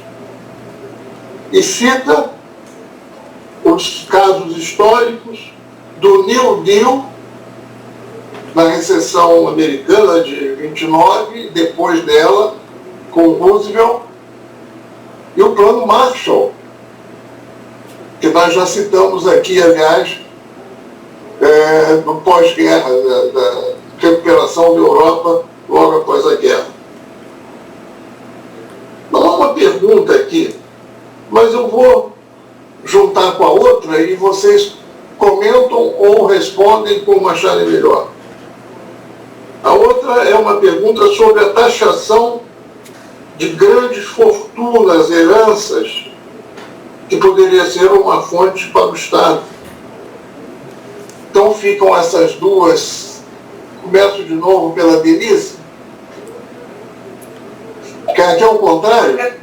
Vamos a roda. Então vamos inverter a roda. Então começo pelo Ciro. Se nós cobrarmos de meio a 1% sobre os patrimônios superiores a 20 milhões de reais, portanto toda a classe média esqueça que nós não estamos tratando disso. Se nós descontarmos 20% das renúncias fiscais, e se nós cobrarmos, do jeito que eu já cobrei quando fui ministro da Fazenda do Itamar Franco, o imposto de renda sobre lucros e dividendos, nós temos condição de arrecadar 300 bilhões de reais por ano, sem nenhuma distorção alocacional e sem nenhum entrave à competitividade sistêmica, porque são todos eles tributos diretos que não incidem nas empresas e apenas nas retiradas que os plutocratas, os barões, os capitalismo nepotista brasileiro sacam das suas empresas. Só para ter uma ideia, os 3 maiores bancos privados brasileiros tiveram um lucro líquido do ano passado de 59 bilhões de reais. Distribuídos como lucros e dividendos, não pagaram nem 1 centavo de imposto.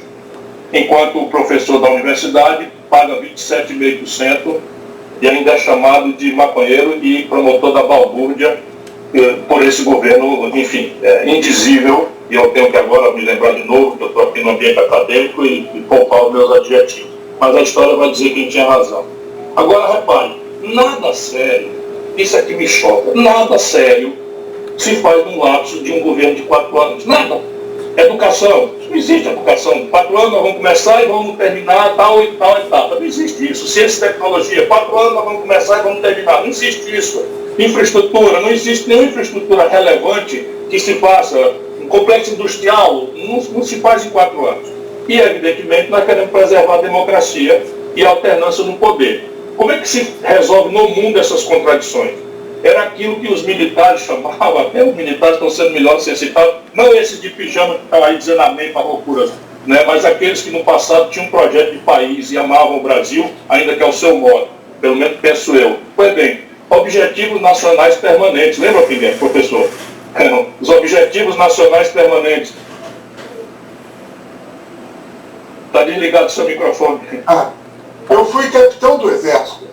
Pois então sabe muito bem o que é objetivo nacional permanente. Então você tem que estabelecer metas, prazos, e estabelecer fluxos, né, de financiamento que sejam livres, imunes a um legítimo e necessário ciclo de troca de governo. Isso é o que se chama Projeto Nacional de Desenvolvimento. Mas se é fácil de falar, isso colide frontalmente com a ideologia dominante. E a ideologia dominante qual é? É o neoliberalismo que pede Estado mínimo, reduzido a uma dimensão de, aspas, baixo custo nunca alcançada, desentranhado da economia que deveria ser tocada pela iniciativa privada. Olha, a iniciativa privada brasileira nem tem capital, nem tem expertise tecnológica e muito longe está de ter escala para qualquer coisa que interesse. Se não houver um projeto nacional, esse país vai ser destruído como nação. Eu digo vai ser porque eu sou inveterado otimista, porque está sendo na prática. Denise, não, vamos ao contrário, né? Então vai o Molon. Obrigado, professor. Bom, primeiro eu queria me associar a essa observação do Ciro, né, sobre a necessidade de mudar a tributação do país. Acho que esse é o momento de tentar uma repactuação da sociedade brasileira e corrigir esse imoral sistema tributário nosso, que é um sistema regressivo. No Brasil, quem mais paga é quem menos ganha. Né? O nosso sistema tributário é vergonhosamente regressivo. Então, essa é uma boa oportunidade para a gente fazer uma mudança tributária séria. Os partidos de oposição ao governo Bolsonaro protocolaram no fim do ano passado uma proposta unificada de reforma tributária. Essa proposta ela mexe em vários aspectos, desde passar a cobrar IPVA, que é o imposto, né, sobre a propriedade de veículo automotor, sobre lanchas e jatinhos. Uma pessoa que tem um carro popular no Brasil paga IPVA. Uma pessoa que tem uma lancha, um iate, um jatinho particular, não paga IPVA. Não há razão para isso. Né? Essa é uma prova da imoralidade desse nosso sistema tributário. Então, é hora de fazer uma repactuação da sociedade a partir de um outro sistema tributário. Nós já temos uma proposta protocolada na Câmara dos Deputados com essa função. Ela ela reduz a tributação para 80% dos brasileiros que pagam tributos, né? Eu me refiro aqui até aos contribuintes do imposto de renda, aqueles que contribuem para o imposto de renda. 80% pagarão menos com a nossa proposta, 17% pagarão a mesma coisa que pagam hoje e só 3% dos contribuintes vão pagar mais. 3% dos contribuintes, não é dos brasileiros.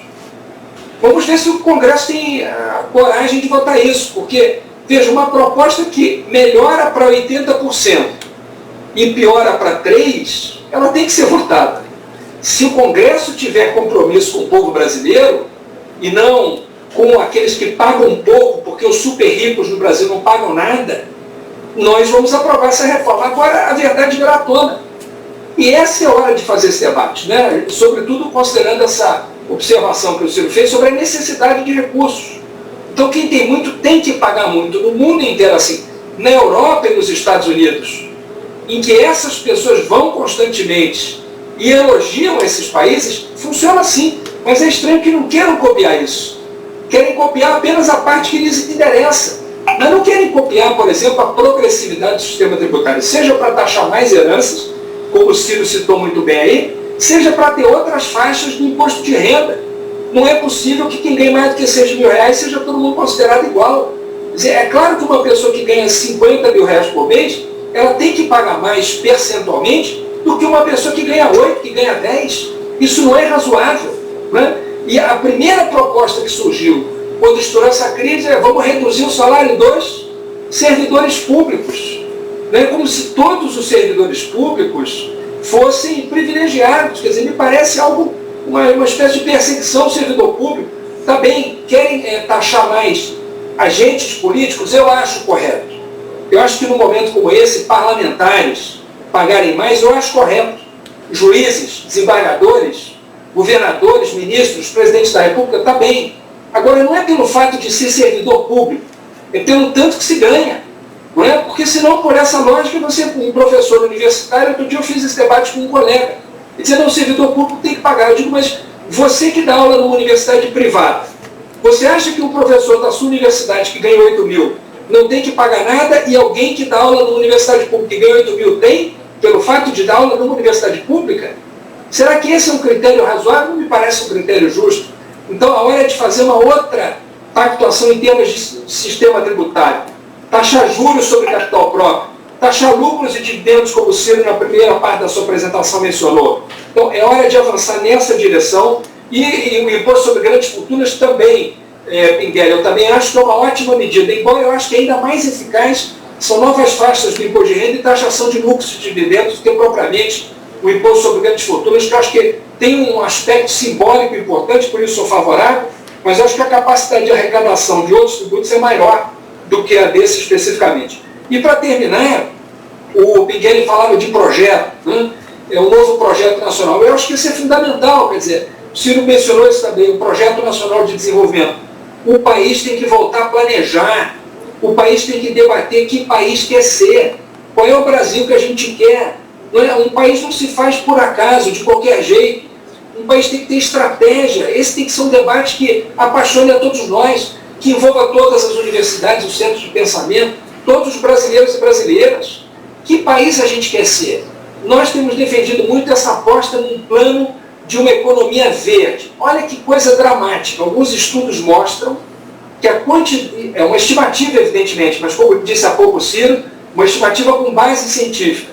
Alguns estudos mostram que talvez até o momento menos gente tenha morrido de poluição nesse período em que a produção industrial teve que cair no mundo todo, do que as pessoas que já morreram de coronavírus. Isso mostra como é grave o problema da... Que mundo é esse que a gente está construindo? Não é? Nós não queremos que ninguém morra por nenhuma das causas, mas isso deve chamar a atenção da gente sobre o tipo de sociedade que a gente está construindo. Então, falar de uma economia verde, de uma outra economia, cujo foco seja as pessoas, seja uma outra forma de morar, seja uma outra forma de usar e produzir energia limpa. Não é? Nós, com esse potencial eólico e solar que temos, importamos os insumos e montamos aqui no Brasil. Nós temos condição de produzir essa tecnologia.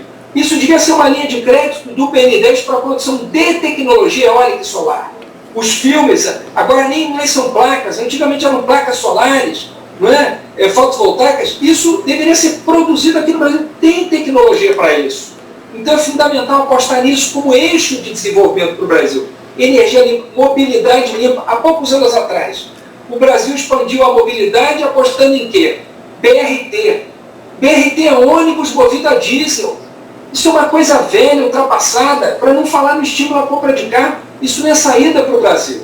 O Brasil tem que ter outra mobilidade de massa, limpa, e desenvolver esse tipo de tecnologia. Então, juntar essas coisas, Pinguelli, acho que um plano que aposte numa outra economia, numa economia verde, que inclua as pessoas e a justiça social, é o caminho para o Brasil. A gente tem...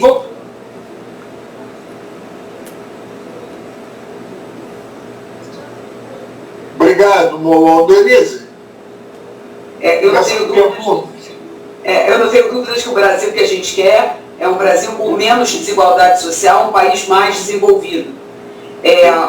O ministro Ciro, assim como o deputado Alessandro Molon, que me antecederam, já falaram sobre a questão da reforma tributária absolutamente necessária no país. Aumentar a arrecadação, sem dúvida, é importante, mas onde investir esse dinheiro arrecadado? E eu não tenho dúvida que para o país avançar no sentido de desenvolvimento, a educação ela precisa ser integral, universal. Nós não podemos ter o nível de analfabetismo que temos no país. Isso é inadmissível. O país precisa definitivamente entrar no século XXI. A gente precisa parar de ouvir dizer que tem muito doutor no país, que o doutor está desempregado. Não é verdade. Nós chegamos com muito esforço, todos nós fizemos muito esforço para chegarmos a 25 mil doutores por ano. Única meta do Plano Nacional de Educação 2014-2024 atingida. Foi atingida pelo ensino superior, tão atacado atualmente. O ensino superior faz o dever de casa muito bem. O ensino superior que acontece nas universidades públicas, sem dúvida nenhuma, forma profissionais de altíssima qualidade que, infelizmente, conseguem se colocar nos melhores postos do mundo. E eu digo infelizmente porque eu não queria que esses cérebros tivessem saído do país. Então, quem fala que tem muito doutor, que o doutor está desempregado, eu trago números que são públicos, de que no Brasil, até 2014, havia menos de 900 doutores por milhão de habitantes. Olha que o Brasil avançou, porque antes eram menos ainda, né? Se a gente pegar 2002, eram menos de 500 doutores por milhão de habitantes. Quando a gente faz sobre a perspectiva mundial, na União Europeia, a gente falou da Europa, né? A pergunta se referia à Europa do pós-guerra, Na União Europeia tem 6.200 doutores por milhão de habitantes. Nós não chegamos a 1.000 no Brasil. Como é que o Brasil, um programa desenvolvimentista que pretendemos que tenha, pode se desenvolver sem ampliar o número de doutores? Nós estamos falando de indivíduos que trabalham em dedicação exclusiva para ganhar uma bolsa de R$2.000, que não conta como tempo de serviço, nem para aposentadoria esse indivíduo consegue contar no país. Então o país tem problemas graves sob o ponto de vista social, para que haja incentivo dos melhores profissionais quererem ficar na área da educação, como alguém que é vocacionado para ser professor, quer ser professor com o salário que se recebe nas redes municipal e estadual desse país, desse grande Brasil. É difícil. Então elas acabam, por mais vocacionado que seja, caminhando para outra profissão. E, infelizmente, o que é ruim, o que é péssimo, nós vemos que há vários Brasis, né? Então a rede federal de ensino, que paga melhor os professores, tem desempenho semelhante ao das escolas privadas no ensino básico. Quando a gente olha a Europa e a Ásia Central saindo da União Europeia, então Europa e Ásia Central, 5.500 doutores por milhão de habitantes. Quando a gente vem países membros da OCDE, 3.100 doutores por milhão de habitantes, nós não temos 1.000. Como que tem muitos doutores que não precisa mais fazer doutor, que tem que cortar a bolsa da Caixa? Não, temos que ter mais bolsas, um valor digno. Temos que cortar tempo de serviço, são pessoas que vão fazer o nosso país desenvolver. Por último, onde estão os doutores no Brasil? 70%, 60 e poucos por cento na academia. Esses doutores precisam ir para a indústria. Nos países desenvolvidos, os doutores formados estão nas empresas. Daí a importância do empreendedorismo, do incentivo para pequenas e médias empresas, o incentivo à inovação, porque o indivíduo vocacionado também, para ser um empresário, empreendedor, também não quer ser no Brasil, porque ele é sobretaxado, porque é difícil que ele consiga avançar, ele acaba não seguindo esse caminho. Então o Brasil está abortando várias vocações, seja a vocação de professores, vocação de empreendedores, e assim o Brasil vai continuar patinando, e eu espero que não continue retrocedendo. Sob o meu ponto de vista, quando a gente olha o investimento que tem sido feito nos últimos anos, o retrocesso em ciência, tecnologia e inovação, há uma chance grande do Brasil retroceder. E eu volto, só por último, a dizer que não há exemplo no mundo de um país que se desenvolveu, sob o ponto de vista socioeconômico, sem que houvesse investimento pesado em ciência, tecnologia e inovação. Qual é o país da União Europeia que mais sobressai? É a Alemanha, que tem um modelo de universidade como o nosso, só que essas universidades, elas não estão fechadas, elas estão abertas para o sistema industrial, para as empresas, e há um trânsito dos pesquisadores entre a universidade e a empresa. O modelo é esse, é o modelo que está sendo seguido, foi seguido pela Coreia do Sul, pela China. Eu não preciso dizer que é o modelo americano, todo mundo sabe, mas não dá, né? Com 1% do PIB vai ficar muito difícil, sem reforma tributária é praticamente impossível, e o caminho não é o do desenvolvimento, com certeza. Mas volto a dizer que a gente precisa formar muito mais doutores. Nós temos aqui outras perguntas, mas já estamos 1h30 no debate. Eu acho mais 1h30, 1h44 minutos. Eu acho que já é o tempo de nós fecharmos.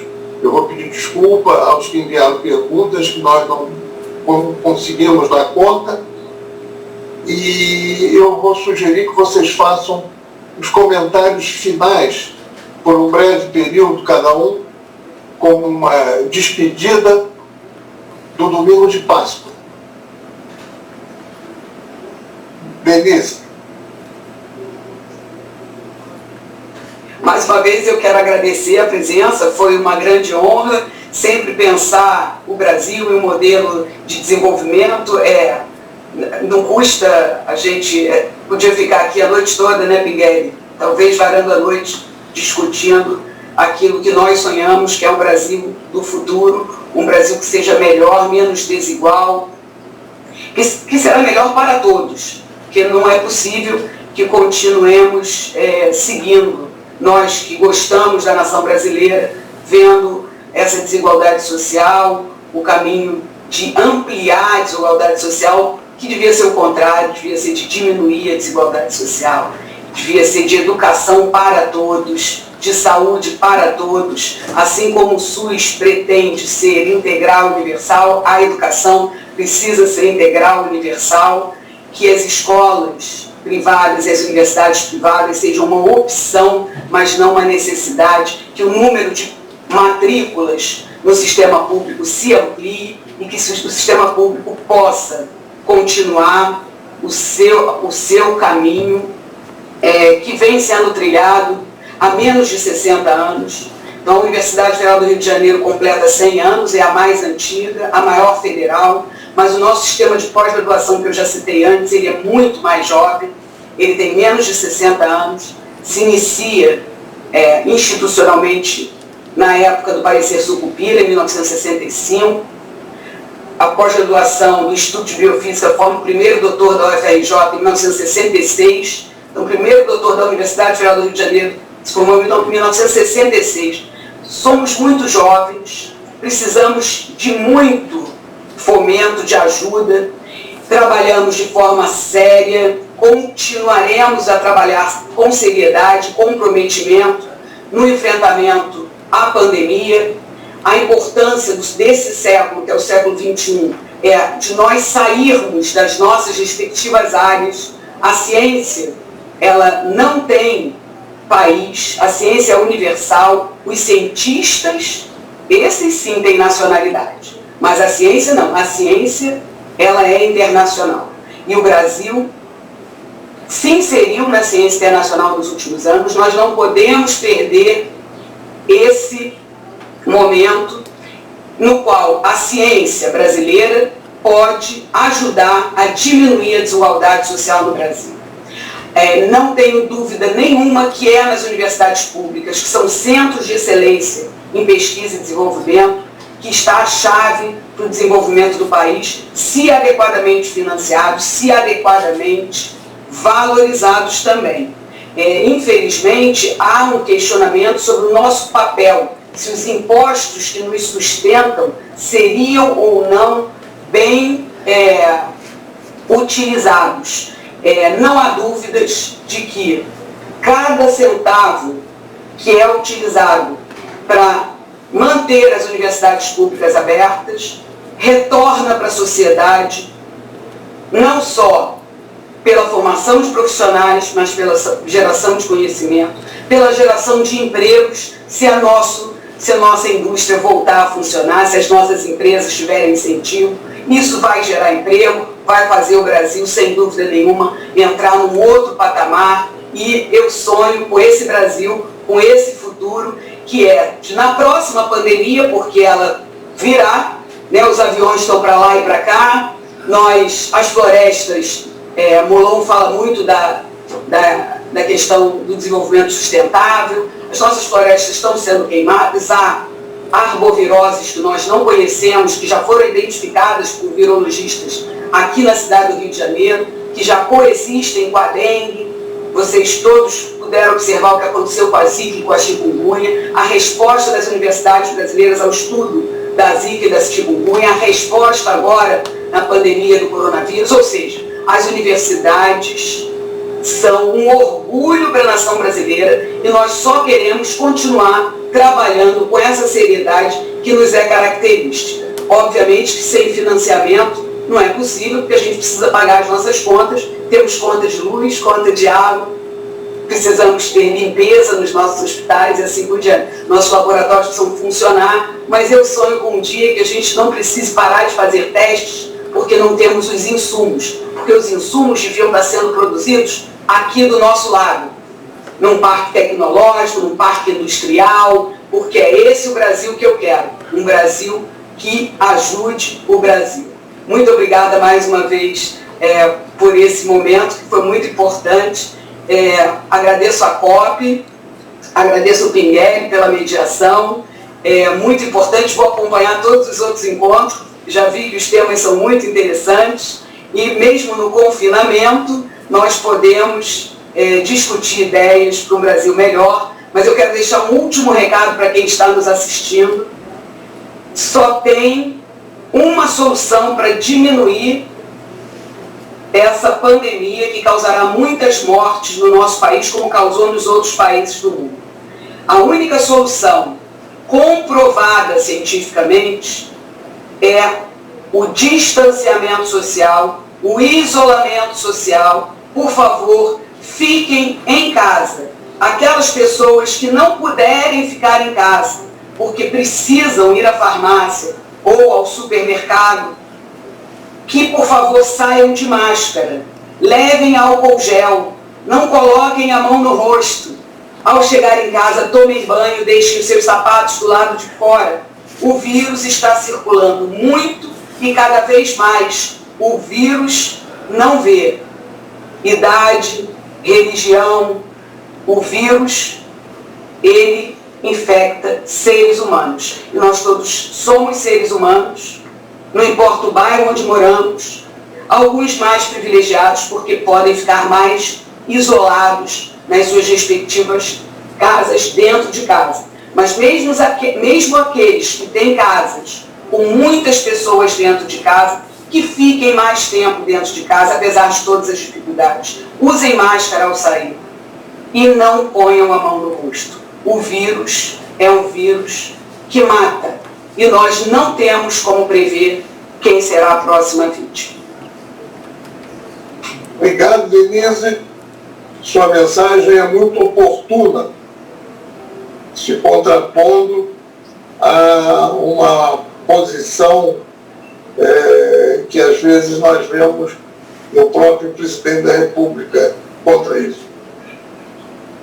Passo então ao Molon, para se despedir, Molon. Pois não, professor, essa foi uma Páscoa muito diferente para todos nós, né? A gente, em vez de poder encontrar as pessoas que a gente ama, abraçar, os familiares, esse ano a maneira da gente mostrar que a gente ama essas pessoas foi ficando em casa, né? E eu estou muito feliz de ter dedicado assim, o final do meu domingo de Páscoa a esse debate. Ele renova minhas esperanças, a minha certeza de que a gente pode construir esse país juntos, né? A pandemia mostrou para a gente os problemas mais graves da nossa sociedade, do nosso Brasil. Ela mostrou os nossos problemas sociais, a desigualdade vai cobrar seu preço agora, infelizmente. Todos nós tememos a consequência da contaminação nas comunidades populares, nas favelas do nosso país, pelas condições de habitação, como disse há pouco o professor Pinguelli, ou pela dificuldade de ter dinheiro para comprar um sabão. Como eu vi recentemente numa reportagem, uma família dizendo que quando acabava o dinheiro não tinha sabão, não tem dinheiro para comprar. Esse é o Brasil em que a gente vive ainda. Então, os nossos problemas sociais foram expostos pela pandemia, os nossos problemas econômicos, a desindustrialização, a distância das indústrias da universidade, né, como elas têm dificuldade de aproveitar essa capacidade que as universidades têm, e os nossos problemas ambientais, né, a poluição, por exemplo, como eu acabo de citar, no Brasil e no mundo. Então, eu tenho a firme esperança de que a gente, saindo dessa pandemia, começa ou continua a construir um novo normal. Não voltar ao que era. O que era é ruim. A gente tem que construir um outro futuro. Isso não se fará sem ciência. Nesse momento em que a ciência tem sido questionada por pessoas próximas ao presidente da República, pelo próprio presidente da República, ela vai afirmar sua força e vai ser a ciência que vai nos salvar. E eu espero que isso faça com que o seu valor seja reconhecido, assim como o valor do que é público seja reconhecido, numa era em que tudo que é público é atacado, como se só o que é privado fosse bom. O Brasil está descobrindo que não, que a saúde pública é boa e é importante, que a educação pública é boa e é importante. Então, unidos dessa força, dessa esperança, vamos construir juntos esse outro Brasil. Mais um viva aos profissionais de saúde, mais um viva aos nossos cientistas, aos nossos pesquisadores. Contem comigo lá no Congresso, ao lado de muitos e muitas batalhadores valorosos também em defesa de vocês, em defesa das universidades, da ciência e desse novo normal, desse outro futuro que a gente vai construir juntos. Até lá, fique em casa. Uma feliz Páscoa e um bom fim de domingo para todos.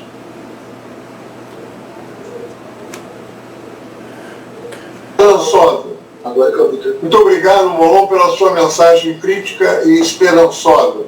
Fazendo uma ponte entre o que você já disse e o Ciro também, antes de passar para ele como última intervenção de despedida, eu dou o exemplo que vocês conhecem ambos, e certamente a Denise mais ainda, do ônibus a pilha combustível que nós desenvolvemos na COP, já faz algum tempo, que roda lá pelo nosso campus, e o trem magnético, que quase não consome energia porque flutua, e que também transita entre os nossos prédios lá. É um exemplo do que vocês estão dizendo da falta de incentivo do governo e de interesse da indústria. Passo então para o Ciro. Visitei os dois projetos com muita alegria e honra e dou testemunho. O Brasil tem inteligência para resolver qualquer parada se a ele for dada essa oportunidade. A palavra oportunidade, no ideograma chinês, é muito parecido com a palavra crise. Todo mundo sabe, né? O chinês não é silábico, ele se expressa por ideogramas. É um desenho do leigo, né? Que expressa já instantaneamente a ideia. Pois bem, o desenho para a palavra crise no chinês, no mandarim, é quase o mesmo desenho para a palavra oportunidade. E acho que podemos terminar assim. Eu estou muito, muito crítico, muito angustiado, muito preocupado, que vem por aí no nosso país, do ponto de vista de saúde pública e do ponto de vista de economia, não tem precedentes, mas isso pode ser, que é o lado, se pudermos dizer, bom de uma tragédia humana, é que nós temos agora o argumento, pelo menos pelo negativo, para uma insurgência revolucionária. Eu não estou propondo para ninguém pegar em arma e sair por aí atirando, embora a expressão de indignação de cada um de nós cada vez crescente possa até explicar isso, mas não é por aí que a gente vai achar o caminho. Mas uma insurgência revolucionária em matéria de ideias. E nesse sentido eu agradeço muito, muito, muito mesmo esse momento de lenitivo, de esperança, pelas lições preciosas, de ver um homem do combate, de eterno combate, como o professor Luiz Pinguelli Rosa, a professora Denise Carvalho, que chega à reitoria da mais vetusta, mais antiga e jovial Universidade do Brasil, que é a nossa UFRJ, um processo eleitoral riquíssimo, numa hora de crises as mais graves, ela consegue liderar, pacificar, enfim, está preparando a Universidade Federal do Rio de Janeiro para o próximo século, com muito mais conquistas, e esse jovem talento, inveja o Molon chamado de jovem, que é o Alessandro Molon, que é sempre uma luz, e quando a gente quer falar mal do Congresso, é sempre bom lembrar que nós é que elegemos esse povo todo, mas eu tenho a alegria de ter orgulho daquele em que eu votei, não podendo votar no Molon, que é exclusivo do povo do Rio de Janeiro.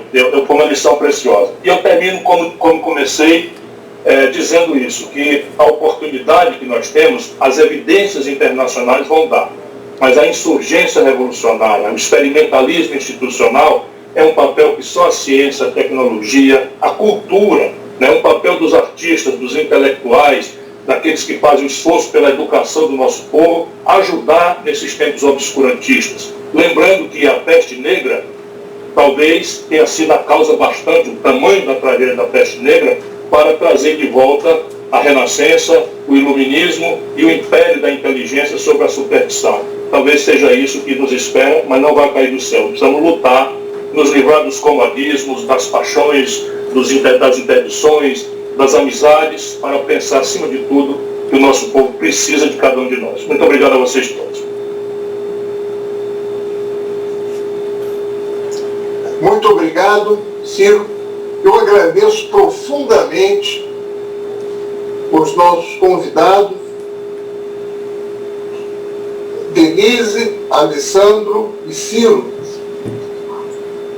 pelas suas ótimas intervenções e que espero que alimentem nosso debate. Nós continuaremos na próxima quarta-feira, dia 15, com o tema Indústria, Produção e Emprego, com Eduardo Moreira e Márcio Postman.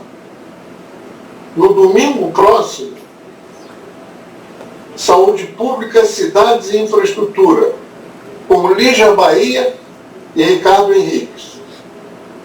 E no domingo seguinte, a última, que será sobre internet e ética, com o Greenwald e Pedro Dias.